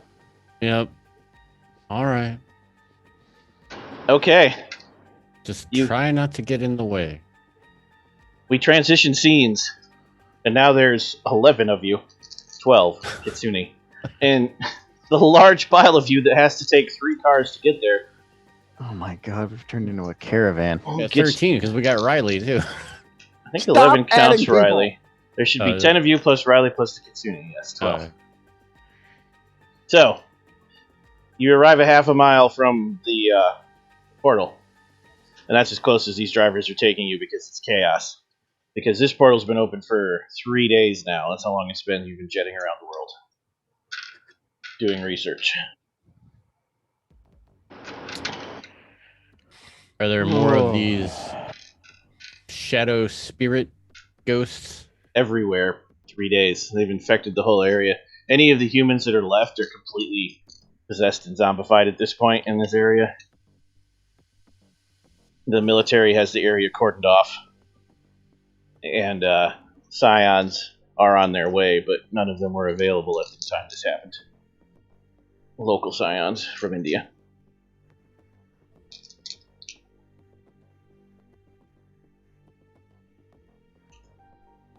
Well, guys, So now you could just go in and punch your way through the ghost, but the whole pack of mortals behind you now.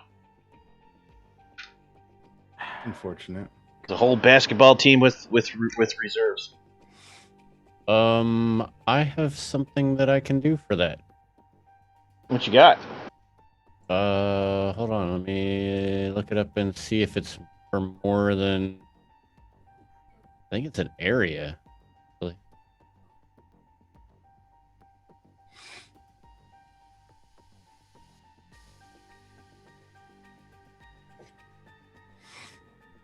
Oh. No, that's not it.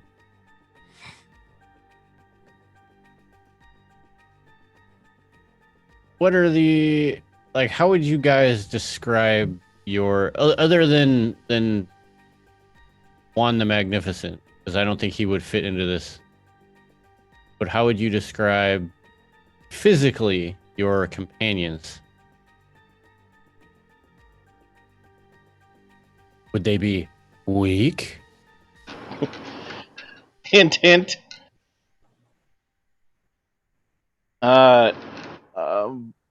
Anybody who has battle fate-bound obviously could not. Otherwise, describe as you wish. I'm going to say reasonably weak, especially as far as gods are concerned. I mean, human.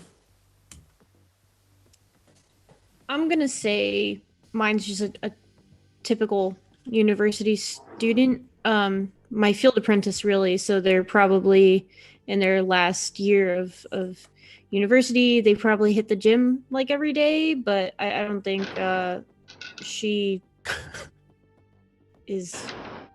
With the exception of Very El strong? Popo, I can also tell you, Dwayne, that none of them are battle trained or have any fighting or combat skills at all. They might not be physically weak, but they don't know how to shoot a gun or throw a punch. Dude flies an airplane. Hmm. I mean, not a whole lot of oomph in that. What's the wording that you need clarification on? So one of my knacks, one of my guardian knacks is called a purpose. I can dedicate myself to an ideal of my choosing. Fight for love and justice, defend the weak, save the world from invasion, etc., etc., etc. You just skip save the world from invasion. That covers everything happening Okay. right now. It's literally what's happening. I mean, yeah, I don't know if it was like alien invasion or. Nope. Invasion from other worlds. Yeah, when I take this action to defend this ideal, I get a +1 enhancement to all applicable rolls and to any stunts I may have gained from knacks. So, Okay. like, warning. So, like, I can sense danger before it emerges. Detect ambushes. Just. So then the second question is, while Takahiro defends your charges, are the rest of you going to demigod your way through, or are you going to try to slip through and avoid the chaos, even though it may hurt you to not help all those civilians so you can get the greater problem solved? Are you doing for the greater good? I am looking So about how many are there? for. Humans? Visible? Yeah. 30 or 40, but in this blocked off area, hundreds, maybe thousands. There we go. I would try to work through it instead of just going to the main event. Helping preserve the modern culture. Well, no, I mean, are you gonna fight and try to save humans, or are you gonna slip through quietly, just get to the gate and get through? Because if you fight and start saving humans, your divinity starts shining and you'll attract all the monsters, and then those mortals with you are in more danger.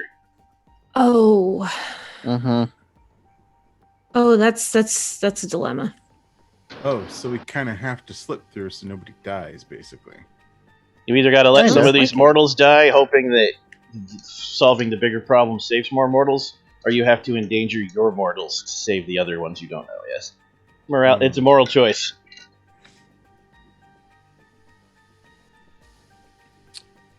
For the greater good. That's one. It'll be a majority So- vote too, by the way. So wait, they're in danger because of themselves? They're in danger because the area is full of Sumerian ghosts and demons. This portal's been open for 3 Okay, yeah, days. the ghosts and demons, that's right. I was looking at Nah. the ones there was like, yeah, okay. Nah, you know what? No, he would fight. All right, that's one vote for endanger those close to him. It'll be a majority rule. So Don't want to endanger my friend. So that's one for stealth. Sorry, Semi one for stealth. 1 and 1. Sorry, Sammy, go. Semi would feel that to get to the root of the problem would save more humans in the long run. 2 for stealth. 3 for stealth. Takahiro, I want your vote anyways because I want to hear characters' moralities, even though Oh, that's going to carry. Akane knows who I am and what I do.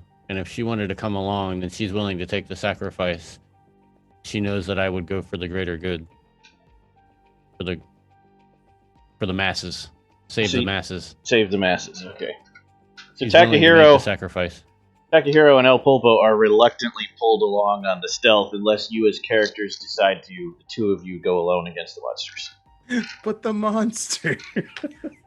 Hint, lots more where you're going, no shortage. As Okay, characters, you yeah. have free will. You can totally break away the two of you and start punching things, or you can just get dragged along by the group knowing inside you made the right choice, they didn't. I don't. That seems kind of dickish to think that way. We No, made like- the right choice. I mean, he would fight just to fight, just to show off. But if we need to stealth it, we need to stealth it. So. Okay. Takahiro, submit to the will of the group or go solo against several city blocks of monsters. Ugh. The odds are vastly against you now. That actually just gave me, as a player, a chill. No, I will not go it alone. All right. What cool stealth powers are we using to get past the monsters? Everyone looks at Root. What are you looking at me for? Fine. You're Captain fine. Poof. I'm good at running interference. That's about I'm it. not really good at running. Sammy sees all and knows all. Sammy sees himself. So does everyone else. I do have an ability for this, by the way. Not for the sneaky bits, but the knowledge bits. The side reel, how do you say Let's it say again? Sidereal because it's fun. Sidereal. Sidereal. Cereal. The Cereal. cereal revelation. It's all right, So- Krispies. I get to look from the star's point of view, look down, and get basically an aerial view map of where all the enemies are. And that's actually a Dominion stunt, which means, remember, before you begin this scene, you can each pick one to activate, and then the whole group gets that advantage. Meaning you all get that. Sidereal. By the way, the actual pronunciation Sidereal. is Sidereal. No, it's sidereal. It's cereal I now. looked it up and clicked the little thing that talks to me. Yeah, sidereal. It's now cereal and Scion and Definitely not Scion. We'll have a rebellion on our hands. and Demigod. Demigod. And my her- god. My and God. Ooh. Hareo. My God. Laboratory tomato. Laboratory. Yes. Okay. Fog. So that's one stunt going to be activated. What about the rest of you? Well, it doesn't actually say that I have to do this alone or that I can't bring other people along to pierce the veil. To basically just basically teleport. Is that a Dominion stunt or a knack? It's or a knack, immortal knack. read it to me? When you cross the boundaries on an epic scale, descending into the afterlife on foot or driving your way across the globe, imbue a point of legend rather than spending it to invoke your legendary title as a feat of scale. Yeah, if you invoke scale, you can widen the effect. Yeah. So which title are we invoking? And don't forget to mark off the imbued legend for the scene in case you need it. Okay. Probably won't, but you never know. So which title? Guide of Law. Approved. Eric, Takahiro, and El Popo, any cool stunts you want to activate? You don't have to. You have a chance if you want to increase odds. Because I've got Hierarch of Need.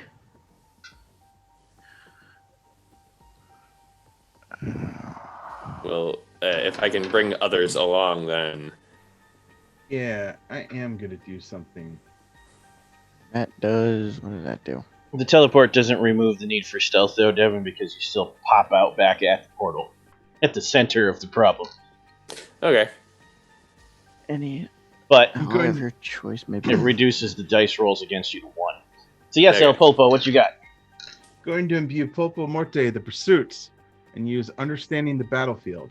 Okay. Story guide. What's the best way out of this place? Yes, you can use that to position yourselves perfectly to get yourselves enhancements against my dice roll to see you. Instead of me giving you a direct answer, that's how that'll work. Fair enough. Alright. That leaves Eric, because Takahiro is using defensive in case it all goes to shit. Oh god. See, I don't know if it's an AoE. Oh, hey, actually you did the right thing. Following the story guide's answer grants enhancement 3 on applicable rolls. This never directly benefits attack or defense. Because I've got Interesting. Cloak of Dread. That would be the opposite of stealth. Well, it is, but it projects an aura of menace that terrifies and intimidates anyone who would dare cross you. You could hold that in reserve and use it if it fails. Okay, but the thing is, it doesn't give me any kind of distances or anything like that. That's why I was trying Because to. it's centered on you.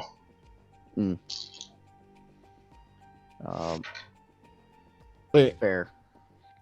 You want to hold that in reserve in case this Yeah, fails badly? I'll hold that in reserve in case it all goes to hell. So we got 1, 3 successes, and you had the ability to remove 5 successes. You easily stealth your way to the portal. Who's going through first? I would go through first. What are you giving up? Not your mask. No, I spent some time thinking about this. Where is my... Okay, so he hands over his pants, but they're not just any pants that he would be wearing that day. These were the same wrestling tights when he faced off against Island Jim and won the Absolute Collision Heavyweight Championship title. Okay. And he really likes these pants, so he's just walking around in like boxers and a jockstrap at this point. So, those pants helped you win a title against, what was the other wrestler's name? Island Jim, and he won the Absolute Collision Heavyweight Championship title. What kind of fight was it? Was Jim a heel or just regular match between 2 non-heels? No, he was the heel in the match. So, for the duration of your time in the underworld, you will be at +1 difficulty to use empathy to tell when people are about to pull one over on you, to lie to you. So I'm better at it? +1 difficulty, meaning you need Okay. more successes to succeed at reading people because you lost your pants to beat a cheater. Okay. Takahiro, you're next. Now that the first person goes through, what actually happens is El Pulpo dramatically gives up his pants. I'm sure it's dramatical. He takes them off, and they just disintegrate to ash and blow away on the wind. It's like, huh, now what? And That then was arcs unexpected. forward like he got grabbed by the shirt and gets yanked through the portal. He makes a noise like it hurt before he disappears. Gets cut off halfway through.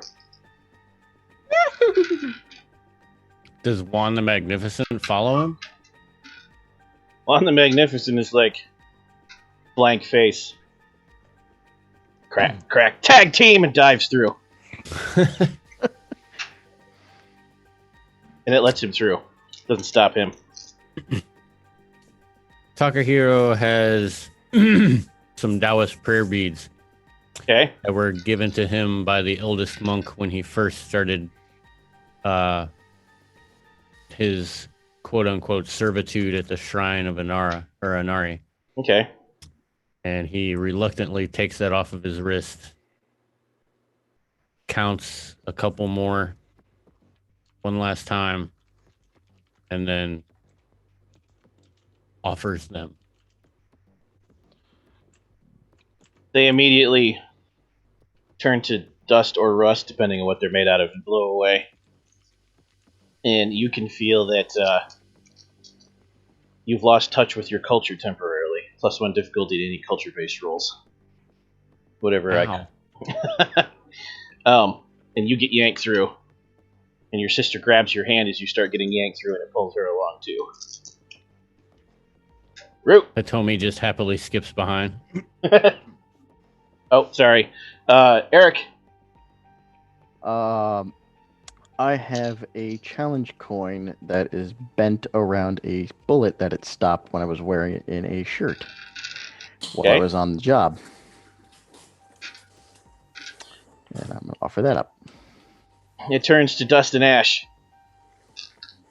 And you lose. I like yours the most, by the way. So, Oh, God. I am going to remove 1 point of collateral because you're about to get screwed because you played into the roleplay there.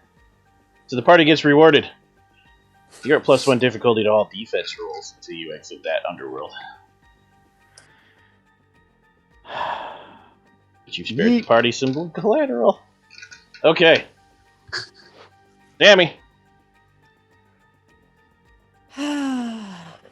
So he hands over this research paper that he spent an entire year working on. So it's not just that it's a hard-working research paper. It's that the one prior to this that he worked so hard on was actually stolen by a fellow researcher who used to be his friend. And they're actually now fate-bound to him as traitor.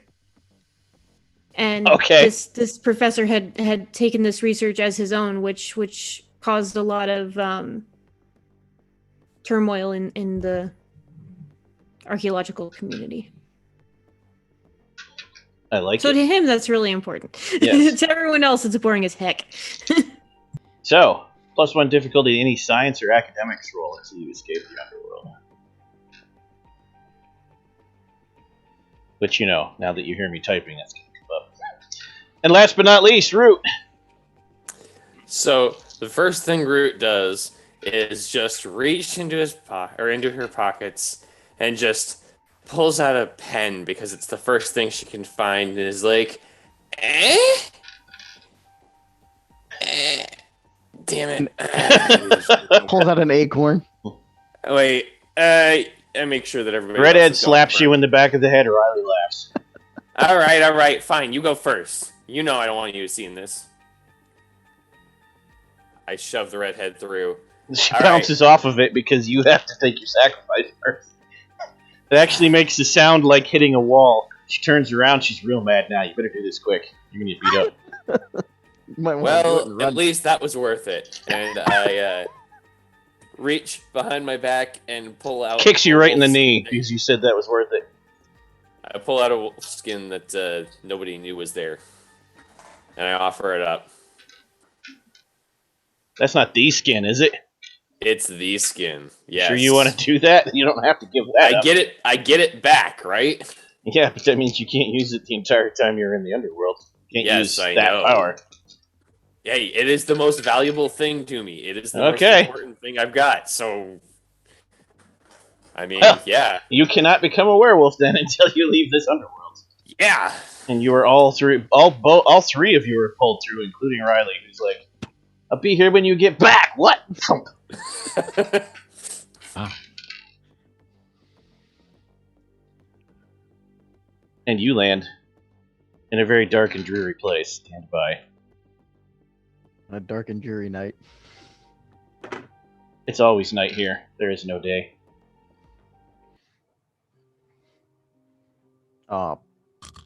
You look around, and you did go through the portal in the middle of the day.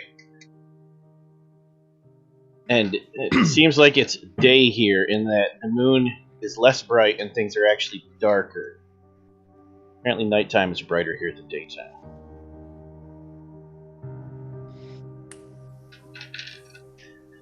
So, there's a slight breeze blowing dust into the air that chokes you while you are all immediately parched and dying of thirst. But the dust, when it hits your nose, smells wonderful. It smells like all kinds of good yummy spices. All of the buildings are older than they should be, of course. They are entropied, they are crumbling and decaying. And they seem wispier, thinner, less substantial somehow. But they're all the same. The layout is the same. Except for this particular city on this side, it's just empty. Because everyone left through the portal.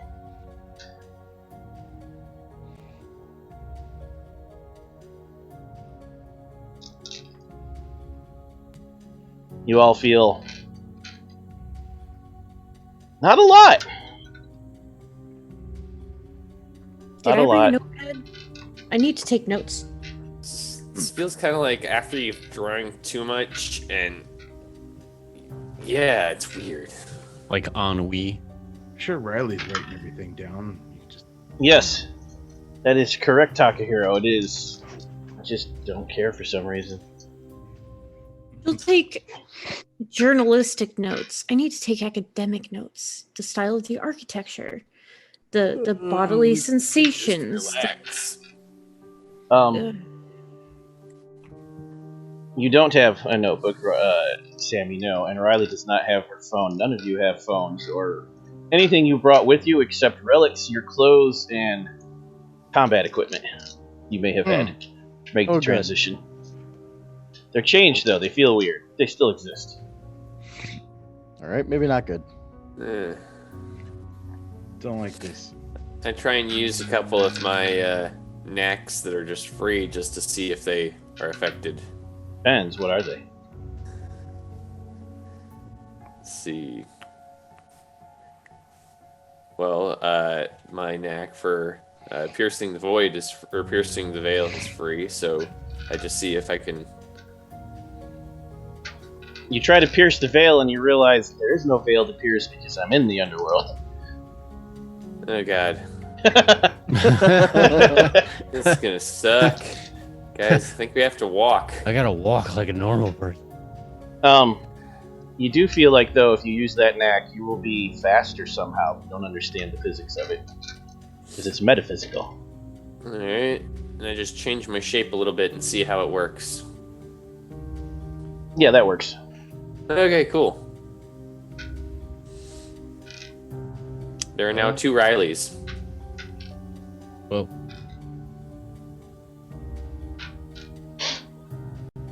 Weird. Y'all just stand there looking around going, that sucks. Kind of This is does. extremely uncomfortable. That sucks, but you know what? I don't care. In fact, you feel like you could just, I don't know, find somewhere to sit down and sit. Sit. Just sit forever. Not even think, because I don't care about thinking. Just, take a load off. What how has the rod changed at all? You haven't actually looked at it yet. Oh no. The energy actually feels stronger here. Actually, if you pull it out of, I'm going to say you have a pack, some kind of shoulder pack. If you pull it out of the shoulder pack, it's uncomfortable to hold. It's simultaneously hot and cold and unpleasant. Like the energy is intense. Because you haven't bound with it. I make a small. However, campfire. when you put the box in your hand, even just the box, you immediately snap out of it, and you all actually see it's not the color, but it's like the fidelity of Takahiro increases and sharpens. And you're like, oh, right, we have a mission. And everyone else is like, you're shiny. I don't care. And we have to usher these people along. You look back, and everyone else is just sitting there on the ground. Really just tired, guys. I'm gonna take a nap. All right. Yeah, that sounds good. Right. Against my better judgment, I will fight the heat and cold and pull the rod out. Okay. You open the box. The blue light hits your face like in a movie when they look at the box you never get to see into. Lit up. Well, turn off that nightlight, please. I'm trying to sleep. You reach your hand in and you grab it, and it makes the breaking ice sound. Except when you look at your hand, it's the palm of your hand that's turning to ice and breaking when you grab it. Oh God! It should hurt, but it doesn't. Maybe that's an underworld thing. And then some of the blue actually fades out of the rod, and your hand starts turning lapis blue. Like through the veins, you can see it. All of your veins now starts slowly making its way towards your wrist. Figure like that might be a timer indicator of some kind. But yes, as soon as you close your now lapis hand around it, there's a loud crack of breaking ice, and everyone, the fidelity resharpens, and you all feel more yourselves now. You still don't care as much as you should, but you don't want to just roll over. Feel like you could fight it. Oh, that was strange. Also, Takahiro, you immediately gain access to the purviews of war and fertility. I know you already have fertility, but I'm telling you anyways. Now you're double fertile. And you get +2 enhancements to any roll you make that we decide is related directly to increasing bounty or defeating the ennui of the underworld. Okay. And last but not least, you feel like you could use it as a weapon. Do amazing things, but you don't know what. I feel like you can stab And as soon as someone you with think about that, though, it snaps open and becomes a staff. And both ends are sharpened diamond.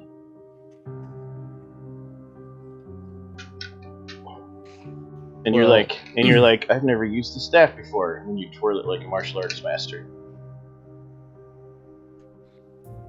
Yet it feels strangely familiar to me. But guys, I think we should really move on and quickly. I don't know how long I'm going to be able to hold this staff. You got this. As soon as you start thinking it's big and bulky, it snaps back to scepter mode.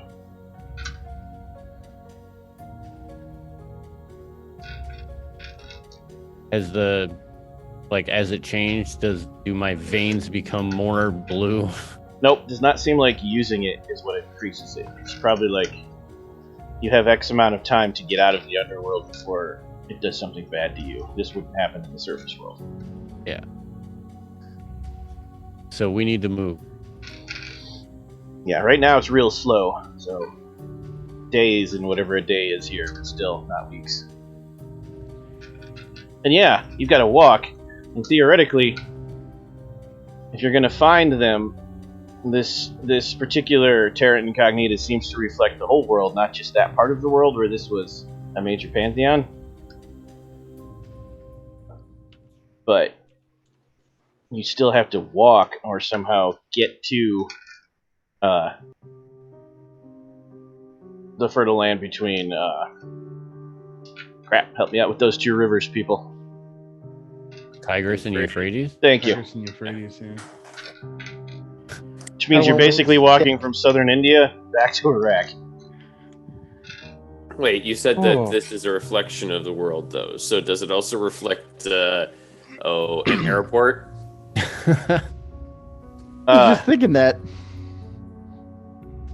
Not where you're at now, because there wasn't an airport here. But, to help you out, it does reflect cars, so you go to a car and you open the door and the inside is just hollow metal. Damn.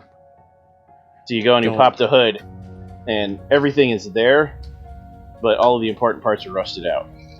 I got this. Don't worry, I got this. These powers are so amazing. So check this out. Yes, I never thought this would come up either, and it's exactly the the example that it gives you. It's almost like I read your stuff when I made your picture. So,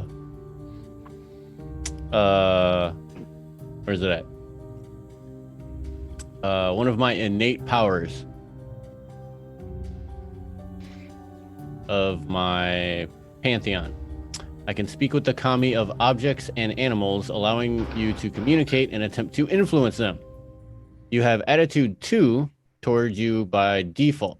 The kami of objects have a limited degree of agency, primarily taking unrolled actions to do things the object may have done anyway. Sweet talking the kami of a car could convince it to start without keys, but not drive itself around. Yep, you can in fact make one of these cars work. It's going to be uncomfortable. There's no seats, you're just sitting on metal, but you can do it! Metal and plastic. Is there a van? Is there something bigger than... Yeah, bigger than a car. Vans are pretty popular. Vans are pretty popular. It's easy to find a van, yes. We all get tuk-tuks. I will, again, pull out 2 incense out of my jacket. Sit down in front of this van.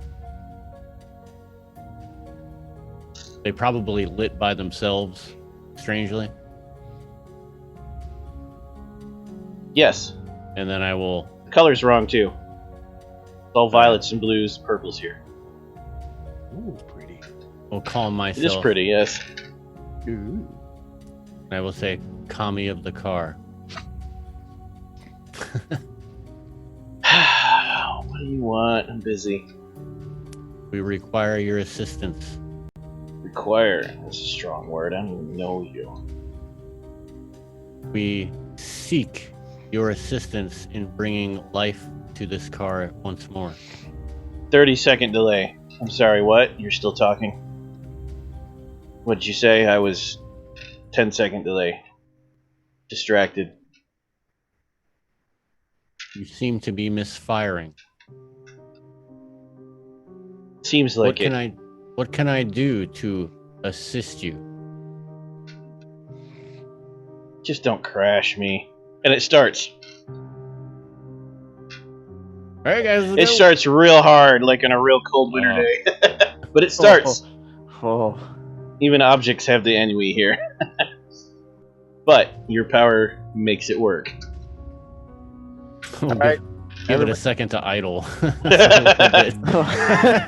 just give him like 30 seconds. Should we check to see if the heat and the AC work? This is a hollowed out van. They do not, but you don't care. All right, everybody pile into the Camaro. And you actually think about that for a minute. If you weren't thinking about it, you didn't notice, but it doesn't feel hot or cold. It's just, it's an temperature. Everything here is Meh. except the endless raging thirst, because no one's pouring alcohol into your grave. But we didn't die. Yeah, but you're still here. you still have to follow the rules. So you're puttering along, and we're gonna fast forward. It's been like a day. You've been in this van for a day. You keep stopping to stretch, but then you realize you don't care because you don't feel cramped. But you do anyways because you follow habits. And it's been during the day. It's dark, and light means almost nothing. At night, the moon is up, and it's like a full moonlit night, except no stars, just the moon. Are there street? Is there like anything that works? Street lights or anything? Or is it all just No. dilapidated and? Yes. And you do see people wandering around despondently too, and some strange black shadow entities like the one you banished, only smaller. They mostly ignore you. However, when you actually come to the border between two major cities, because things have started to change in the topography here, you're going the right way, but it's matching the real world less. Things are getting older and farther apart, like you're going back in time. And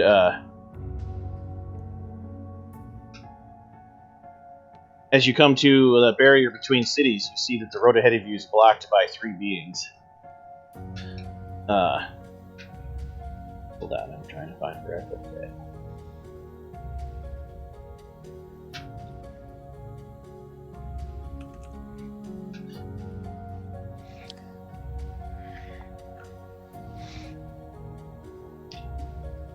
So, you've noticed that whenever you pass through cities and someone's enforcing a law, the rulers of this underworld are gaunt, pale, and ugly things. Which, Sammy has told you were called Akaru. And it looks like these three are larger and more imposing than others. And they're blocking the road, like they're specifically waiting for you. They're mostly naked, they have bird feet and bird wings. You notice some of the people here do too. It seems like the more time you spend here, the more avian-like you become. And do you stop the van or do you plow through them, Takahiro? That's the first question. Who's driving? You. Oh, okay. You made the deal, you're the driver. All right. No, I will not plow through. But I won't stop. I will take my foot off the gas because I'm afraid that if I stop, the car's just going to be like, and just shut off. Okay. Just kind of coast to a stop then because it is a little uphill. And the one in the middle steps forward and smiles. And you all think about that description again. Gaunt, pale, tall, death-like beings that Sammy translated the text to mean feeds on pathos, but the actual word was the Sumerian word for blood. The one that smiles has fangs. Oh. And it says, in Akkadian, which Sammy can understand due to his power, "Why are you here? You shouldn't be here. You're alive." The one on next to him, which is a woman, says, "Yes, we can smell it." We have an appointment with a very, very important deity. So if you could just let us pass, that would be really great. The one on the right says, "You can pass if you pay the toll." It slowly licks its lips. So you see, and I'm wondering if I can use one of my knacks by any chance. You can always try, yes. Let's see. I think it's called Blockade of Reason. Let me double check that though. Alright, let me click you.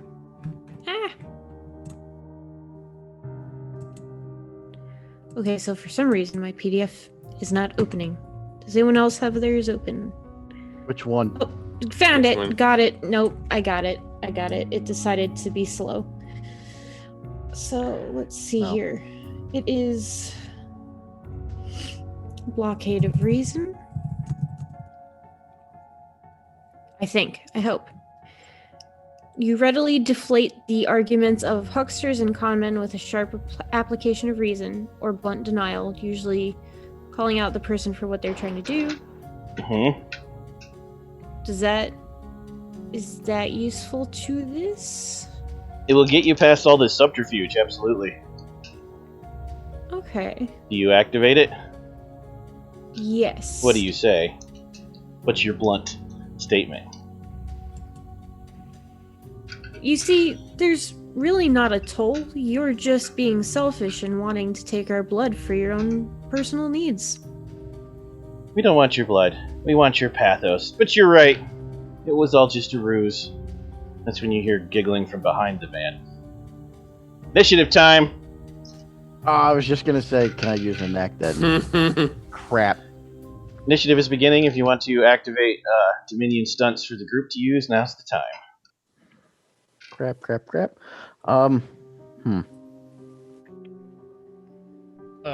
Wait, yes. Hang on.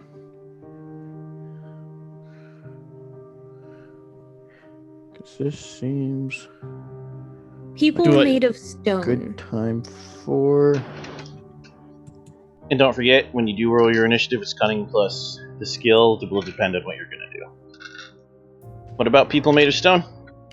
That's a Dominion that I would like to use if it's the one Yep. I'm thinking that it is. Make sure you tell everyone what they can do so they can note it, and it will be active. You have to imbue a point of legend, but that's it.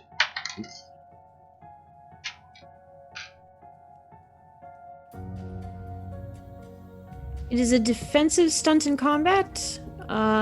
Characters may spend 1 S Success. Success. Okay. To give themselves soft armor if they do not already have a source of armor against a single attack. Which is good. Most of you don't. Well, actually, now that the wolf skin's gone, none of you do.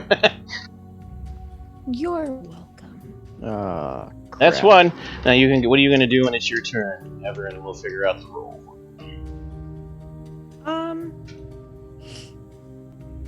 I'll give you a hint. You can't talk them down. They want to feed on your pathos, which is your life energy. Find Okay, out so... what Alright, you so if we can't do that, I can't do that then. Crap. need. You can still use all your powers here, even though you don't see sky. It doesn't mean you can't call thunder or lightning, for instance, or Heck yeah, lightning. Okay. So yes, roll cunning.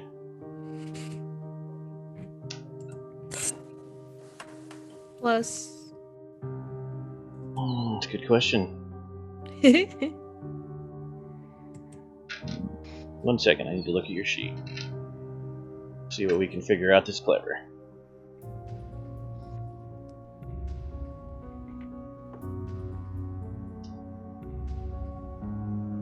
Survival.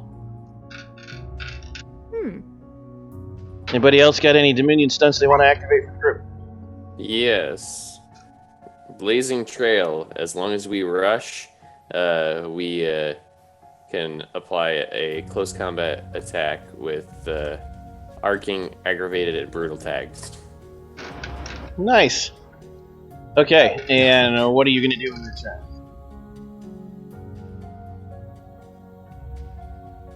I'm going to go straight at one of them and try and beat it down.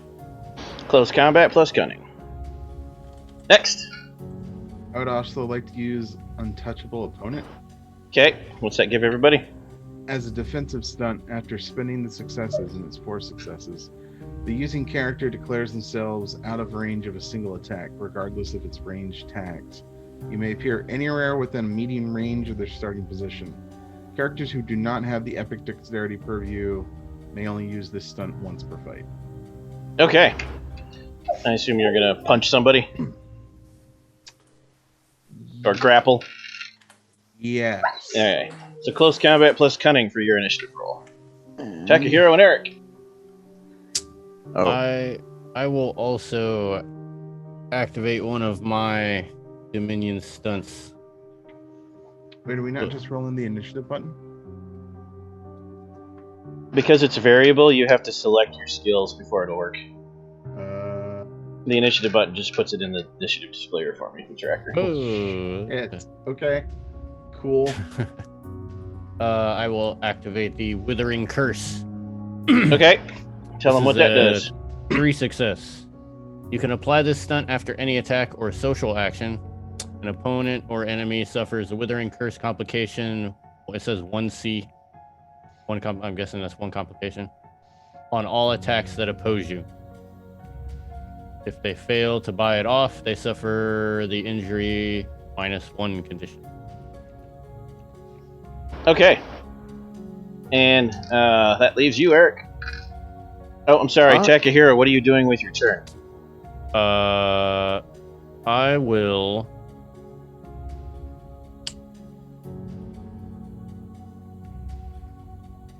You can't do a knack and a boon at the same time, can you? Depends on the knack. Because you're imbuing legend on the boon before the fight starts, it's not an action. Whether or not knacks have any effect in combat depends on what they are. But yes, you can use a knack. I guess I would have, invoked my purpose by defending the weak, and I'll like watch. Okay. Our groupies. So then, yeah, you can roll. Groupies. You can roll cunning plus close combat. If you have no dice in it, now you have 2. If you already had dice, you have 2 more up to a max of 5 if you're holding the staff. Secret 4 revealed. Okay. And Eric. All right, I'm gonna use my Dominion stunt. Only War. Okay. As an intrigue stunt, gain +1 scale for attempts to shift atmosphere to make violent conflict the only outcome, or encourage behavior to encourage warfare, violence, and unprovoked bloodshed. Oh, that's not. Okay. And what are you gonna do with your turn? Your first turn. And I am going to try and use... Where is it? Understanding the battlefield. Okay, so roll cunning plus leadership for your initiative. Alrighty. And then after Tim rolls, I'll declare the numbers, and then you guys can decide who's going first. In what order? Come on. Cunning plus... God, oh my god. This ain't gonna go well. Right. Oh, nice roll, Sean. Yeah. There's that. Initiative. Sammy, I just need your initiative. I thought I had rolled it. If not, It did it not show lied. up. Yes. It lied. There it is. Unless that was you that's- hitting 10 again instead. Yeah, it was. It's okay, we'll use this one. So you got There you go. I you- did different. you got an 8, a 7, and 3 3s. So who's going first, who's going second, and then everyone else can just decide their order from the 3s. I would like to go first. I'll go on the 3. Okay. I will go. I'll go on a 3. Sammy's going second. Okay, so of the 3s, who's the first 3? Or who wants to be last? Start there. I'll go last. Okay. I'll go first of the 3s. I will go second. Of the 3. All right. There appear to be 6 of them. El Pulpo, you launch out of the van, and which do you attack? One of the 3 in the front, one of the 3 that were sneaking up behind you that you interrupted before they could get real close. I'm gonna take one of the ones behind us, just sort of surprise and be like, "Hey, we know you're there." Soft. Okay. And I would like to immediately try to grapple one of them. Okay. El Pulpo pulls himself up on top of the van and uses it like the corner of a ring and body slams one of the vampires. Go ahead and roll it. Close combat plus might.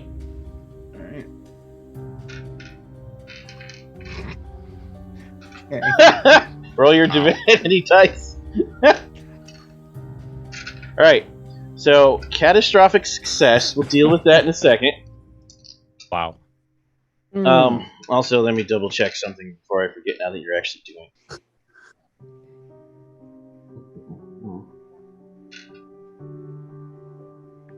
90% sure that's not going to add more divinity dice to you, but I better double check.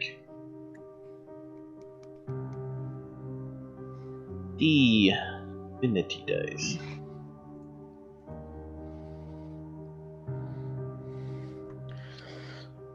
Okay. Performing marvels, performing feats of scale, resolving a deed using a virtue. That is a negative. However, you gain another divinity dice, Tim, because you performed a feat of scale with your minion stunt. Ah, crap. Also, that means you gained one earlier, Devin. You had it now for the teleport. Divinity dice? Yep, Said? +1. Okay. Yep. Okay. Catastrophic success does add to my dice rolls, though. Okay. Now, for the stunts in the quick reference, can I do those now? Yep, that you I've need. succeeded? You only need one success to hit the guy, so you did one do damage stunt automatically. That leaves you 7 successes to spend on other stunts. Okay, so I can do. Can I do all kinds of stunts, or can I only do one stunt? You can do as many as you can pay for. However, Okay. you can only do damage once unless you add scale. Then you can do damage 1 time per scale, but you can add critical to get more damage. Critical costs a lot, but it lets you do 2 wounds automatically. Every time you buy the damage stunt, you just add a wound if you get past their defense, which you did.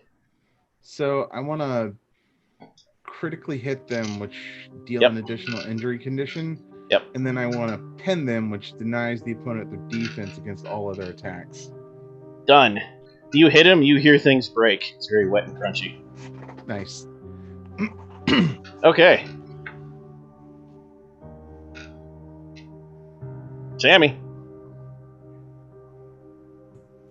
Lightning time? Lightning time. Yes. So, you see. So you have is to. this activating the omen too? Like. Oh yeah, this will definitely activate the omen.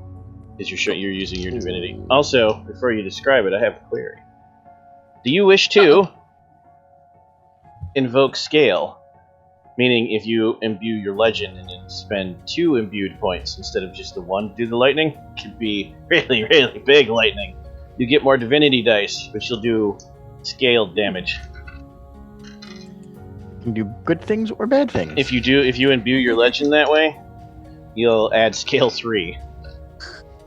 Oh. Spicy. Very spicy. Let's make it spicy lightning. All right, add another divinity dice to your pool, and then describe it for us. Okay. So. Oh boy. Okay. Sorry, I'm just like, this is gonna be really fun, and I'm trying to picture it. It's great. So. Sammy's looking up at the sky like, crap, there's no sky, but there's sky everywhere, there's atmosphere, and he just reaches both hands up and cries out to the ancestors of the Incan pantheon, and everyone can feel their hair standing on end as the static starts to fill the air around them, and the lightning strikes down and hits Sammy, lighting up all of the Atlantean type ley lines on his skin, and the eyes glow that neon blue, and it goes into the ground, creates this large sonic like boom, kind of even pushing dust out from Sammy, and then he pushes his hands out towards the vampires, who are not vampires, but they're vampires, because we all know they're actually vampires. And the lightning bursts from his hands, and it smells like burning flesh, even though he seems unharmed, and strikes the nearest vampires. Okay, now go ahead and roll. How do I want this to work for Sammy? We're gonna make it weird. Sammy is going to roll Resolve Uh-oh. plus firearms, which I know you have none in, so we're going to substitute Occult. If you don't have that either, you're just rolling Resolve. It's still 5 dice. Oh boy. So I just really need to click the 1, don't I? Yeah. Firearms. Get it? Get it? Firearms. Roll the divinity dice. That was a shockingly bad So- joke. You got 3 successes.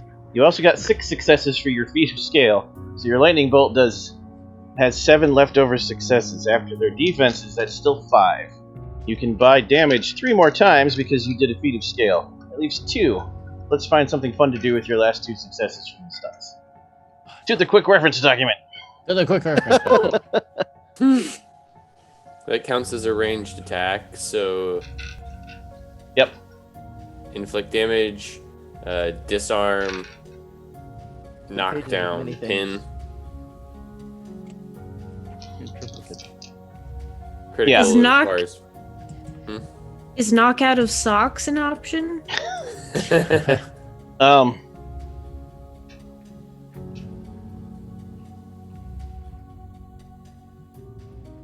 That won't work because that requires a clip, because that'd be cool.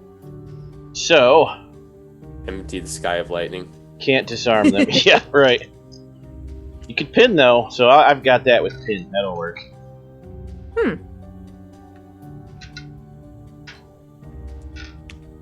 And he wouldn't be able to buy it off, which means he's going to get a 5th injury condition. So, the lightning bolt comes out of the sky, and it's like 5 feet around in diameter, so it's massive. And it hits that lead vampire, the one that started all this crap. And it actually blows a hole in the ground and pushes the vampire down into the hole it blows in the ground. And then the lightning is blue, so you can actually see like this neon blue and the vampiric undead monster just vibrating staccato. And when the lightning finally stops, it's just blackened flesh and the smell of sizzling meat, and it doesn't get back up. Barbecue. Huh. Would you look at that? I made him his own grave. Tim, I am using. What the hell was it? Forgot already. Understanding the battlefield. That's what it was. okay. And I would like to find out what is the best way I can get a tactical advantage to use my rifle.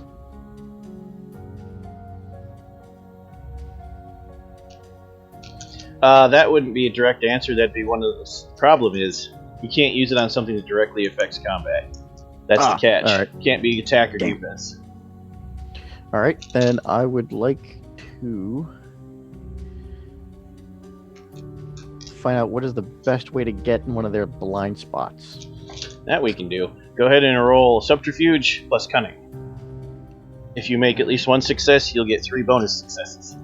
Yay! Which means next turn, Cutting. they won't have their defense against your attack when you shoot them. Right, and do things. Yep, you are good. Roll the delayed roll, though, for catastrophic success. Ah, hell. Oh, Okay. Alright. Dwayne, you positioned yourself perfectly. Sorry, Takahiro. Wait, Who's this Dwayne character you Right. speak of? who is this that? Dwayne That, you that guy speak sounds of? dumb. It's just a dumb name. Now I'm sad. Alright, what do you do, Takahiro? Okay, so one of my knacks requires me to roll at the beginning of every combat scene Mm-hmm. to find out what I can do later on in the scene. Right? So I will do that. but I need to. I can't remember how many I'm rolling. I am rolling my knack skill with 1 enhancement. Okay, what's the next skill? Should say, I don't know if you copied it though, I might have to refer to the book.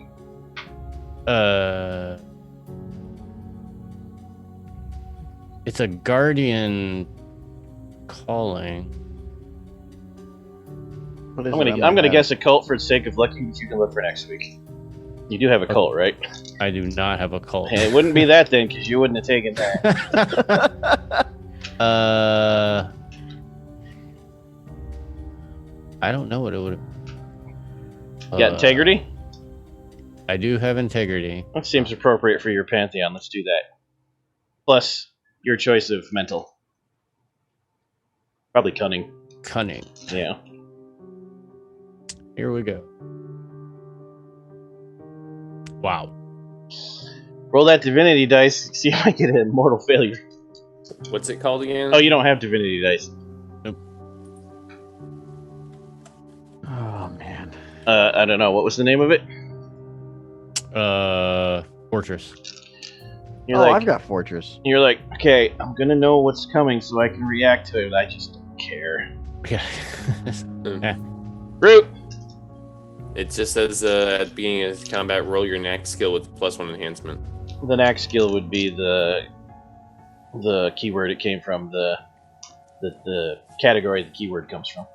Oh, And so then like so like the 3 dots in Guardian. Yeah, Guardian will have 2 skills attached to it. And then based on that, you can get 3 things. Get out of here, which is a target you are protecting immediately. It makes disengage action. Second wind, heal bruised injuries. Third is my turn. Make one additional attack against an opponent that attacked your charge this round. And so Root is going to just step out of the vehicle, light themselves in flame, and just bull rush one of the uninjured ones. Letting yourselves in flame is a marvel. Add 1 divinity dice. Minor miracles or marvels. Okay. You should embrace the divinity dice. The catastrophic successes are so good. Okay. Oh yeah. Don't worry about what my dice pools are doing. Everything's fine. So I'm pulling Steve this time. I don't care. You get as many dice as I give you. roll your attack, which you're trying to burn him, right? Yes. Yeah. So you have firearms. If not, use a cult. Doing it with my hands. Oh yeah. Okay. Do close combat plus dexterity, because you're not super punching. You're just setting him on fire.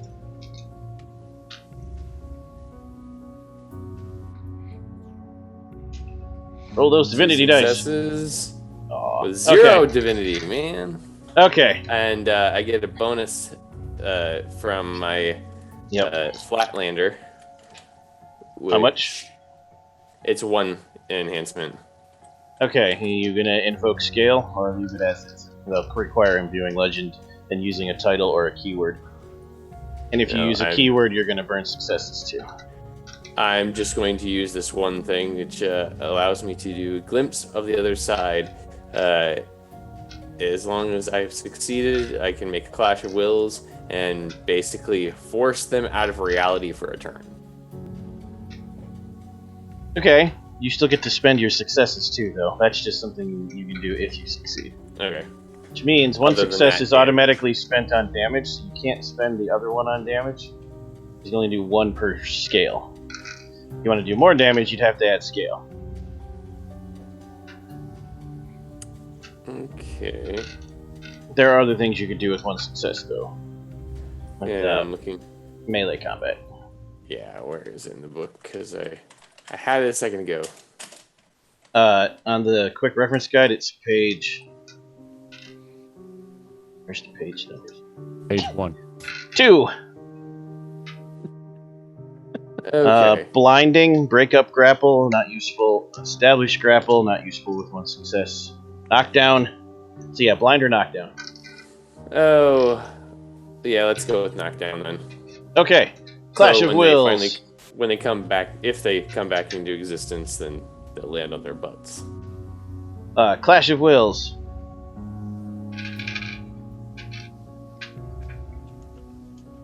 Where's your character sheet?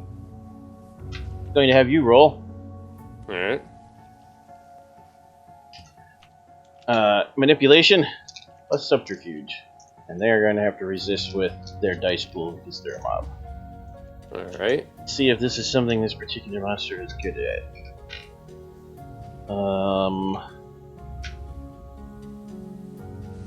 Yes. Okay. Well, let's see. 4 regular successes and 2 divinity dice. Lots of dice for them, but only 2 successes.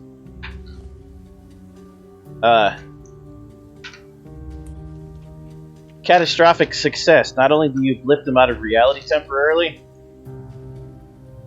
you actually blip them into the nearest underworld that is fire-based. And they're vampires. So that does not end well for them. That is awesome.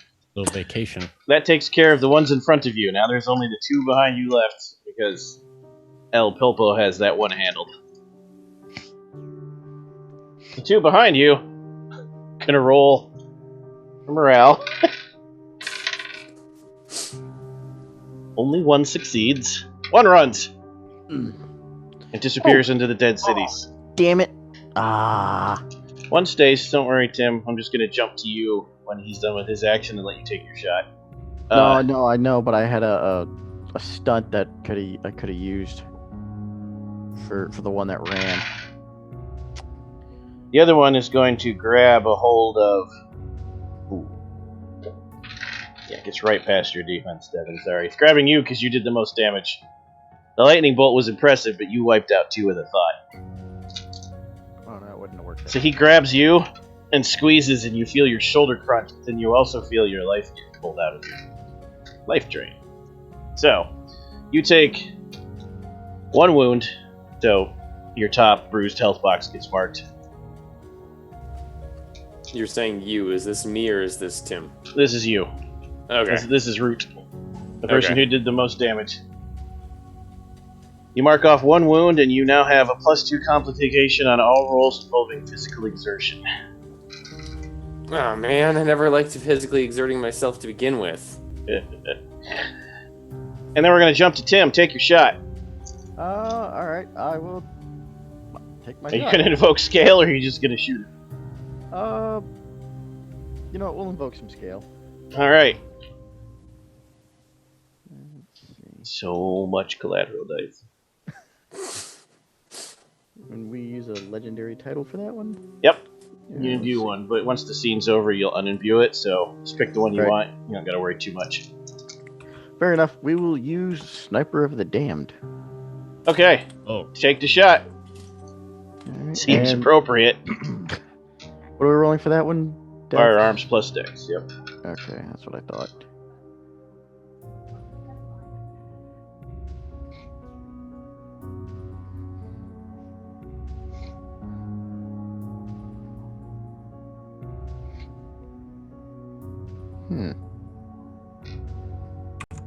Is that your roll? 3 successes? Okay. Yes. So that means you get 9 successes, of which you can spend 4 on damage, 4 on critical, and the last one won't matter because his head explodes like a ripe watermelon. Let's do Ulpo! that. The one that's terrified and pinned. Why don't you roll me another might plus close combat, and let's spend some successes on something fun and grapply from your grapple stunts. So there's still one like The one actively that you've attacking, pinned. right? Right. The but one you've there's- pinned is the last one. It is. Yeah. They What killed about the one 3, that one just- ran, and then the one that hit Devin just got his head exploded. Oh shit. Okay. I have a delete button. Scale is fun. Okay. Well, so I'm gonna roll, and then I think I know what I want to do. Okay. Here.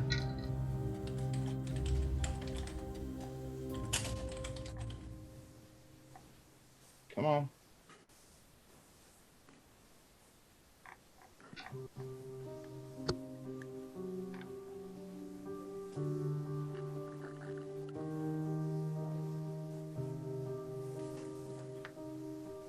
Ooh, only 3 successes. But you could imbue for scale, and you get 9 if you imbue a legendary title. Imbue for scale. Yeah, I'm gonna invoke Purple Death, the Relentless. Okay. Names. So what he's going to do is he's going to do a spinning pile driver, which is that thing that Zangief does. I'm for it. Which for 1 success, it's a takedown, which renders him prone. But I'm also going to inflict damage and then throw him as well. Okay. So you can inflict 4 damage. Okay. Plus the critical if you have the successes. Which I don't think you do because you've only got 9. That would be. Well, he's also got divinity dice too. So. Oh yeah, roll your divinity dice. Yeah. Okay. 9 total. So- 1 damage was free. You used 3 on damage. So you have 6. Okay, then I'm going to burn 1 on takedowns. That's 5. Inflict damage. That's successes plus the opponent's armor. You've already got damage counted in. Oh, okay, cool. Then I'm going to critical him Okay. and then throw him 2 meters. Describe the throw because you killed him. So Tag he off. does this spinning pile driver, just like bear hugs him, does whatever, and then sort of like, because the spinning pile driver, his head goes in the ground, he would have to like jump up and then flip him up, and then just tosses him back over his head and doesn't care where he lands. Just yeets him like a lawn dart by his legs. Yeah. And you know how every time you were a kid and you played Street Fighter and you're like imagining what it's like with that person hitting the ground, that's what actually happens. Yeah. Everything breaks. Just everything breaks.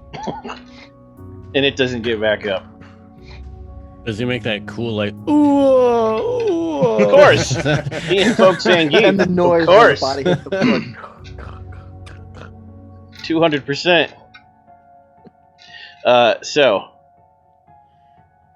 you all look at each other, look around the battlefield, stretch a little, get back in the van wordlessly, and drive off. And that's where the Oh, scene no. closes. Oh What's no, up? wait. 4? I see that my friend Root has sustained an injury, He has. and I feel bad because I didn't do shit.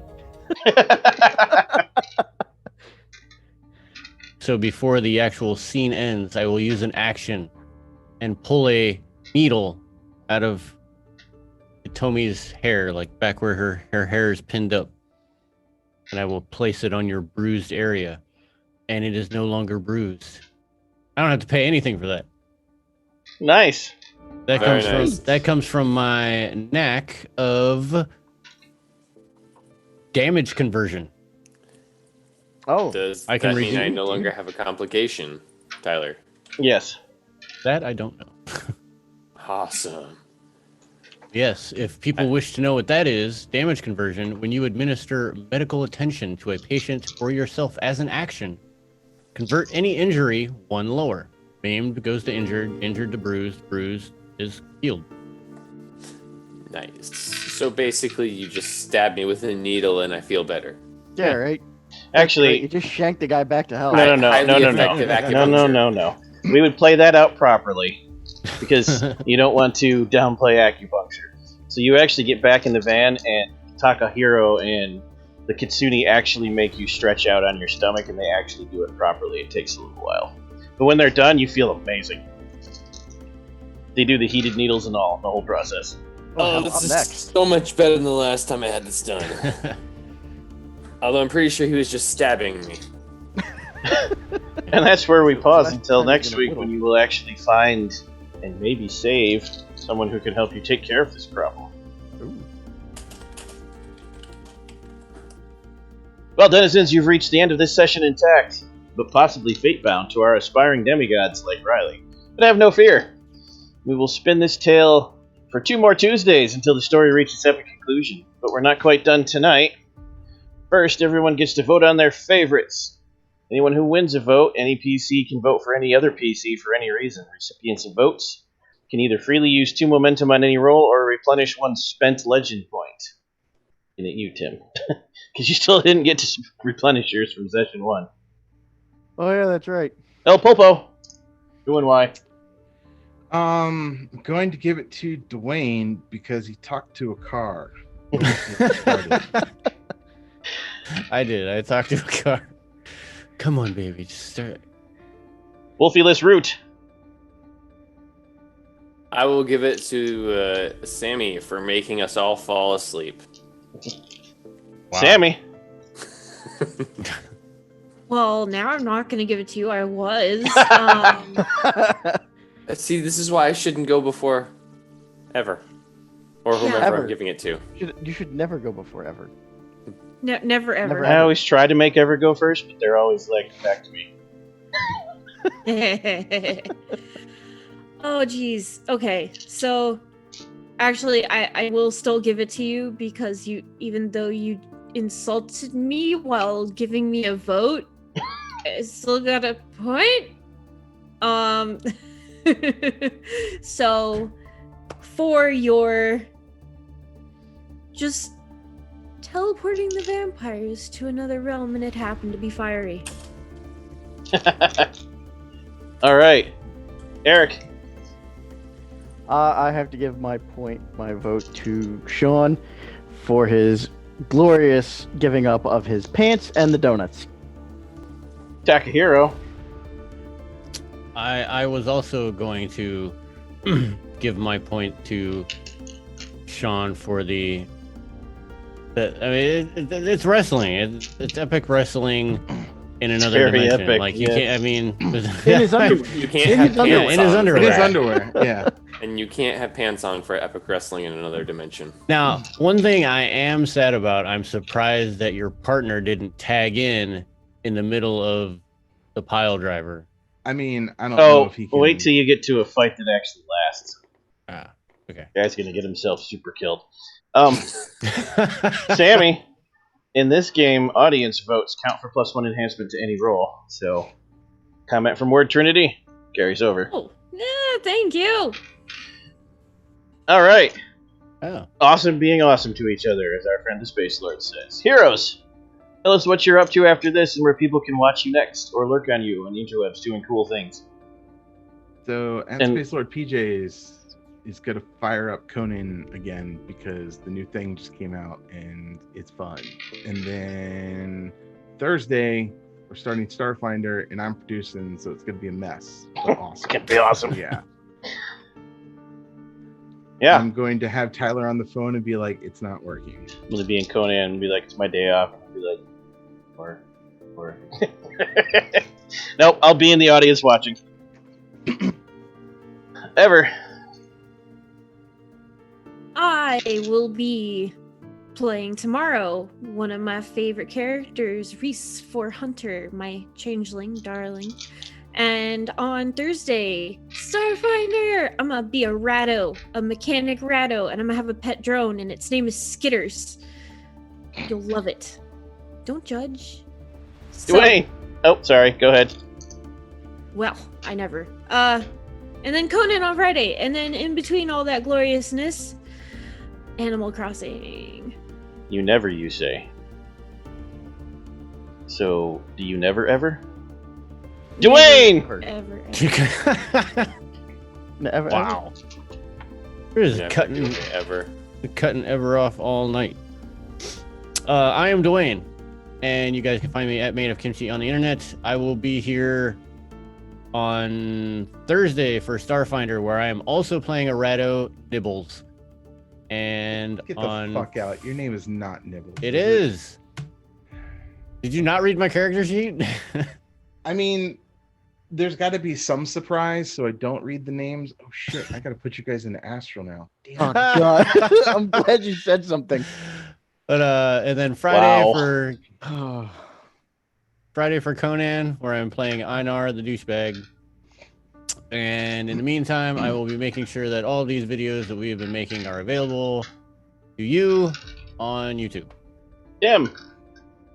I am at Othellos on the internet. I will be back tomorrow for Hunter. and you will have to come and find out what that is. I will be back on Thursday as well to do Starfinder, and I will be working on the Vorpal Tales Arc server. So all details for that are in the Discord server, so come find out about it. Devin. You can find me here tomorrow and Thursday for Starfinder, and you'll see me in the audience on Friday. And while Ever does not have Animal Crossing, I will have Breath of the Wild. I myself will be running Session 4 of 100 the Visual 2E tomorrow. They're still down a hunter, but maybe they'll run into a replacement for Sean's poor dead character in the hedge as they try to escape the words. Fetches! And the hunt. The Hunt. Yes. Friday I will be running Conan Adventures in the Age of Dreamed of. Session 4 where they finally get to the Cursed Island now that they took over the cursed ships. A lot of curses. Monday will be Mage of the Ascension 20th Anniversary Edition Session 10 where they technocrats have to infiltrate their own technocratic construct and not get caught in the virtual web. It'll go well. Just don't call the AI this time. At the end of the month, we'll be starting up a Dune campaign on Sundays run by our very own Eric. A Cult Story on Fridays run by me. And Dungeon of the Mad Mage run by Patty, which those of you who watch Hunter the Vigil will be familiar with. Also, later in October, for Halloween, come check out our Contagion Chronicle story and our Geist the Senior story. Don't forget to check out the Kickstarter for Scion Demigod, who was funded in 2 hours and blew through a whole bunch of stretch goals already because it's hot. If you have not already, please go check it out. It's well worth the time. And remember, follow Vorpal Tales on Twitch. Follow the Onyx Path on Twitch. Both of us have YouTubes with past episodes and archives. Like and subscribe, leave comments over there. Go to our website, vorpaltales.com, and join our Discord from there. And then check out our Patreon at patreon.com/vorpaltales. All your support in any form, even just following on Twitch, helps a lot. For now, we will continue forging a new legend for these 5 demigods next Tuesday. So until then, sing it, Sean. Don't stop believing. Don't stop believing. Bye! Hold on to that feeling.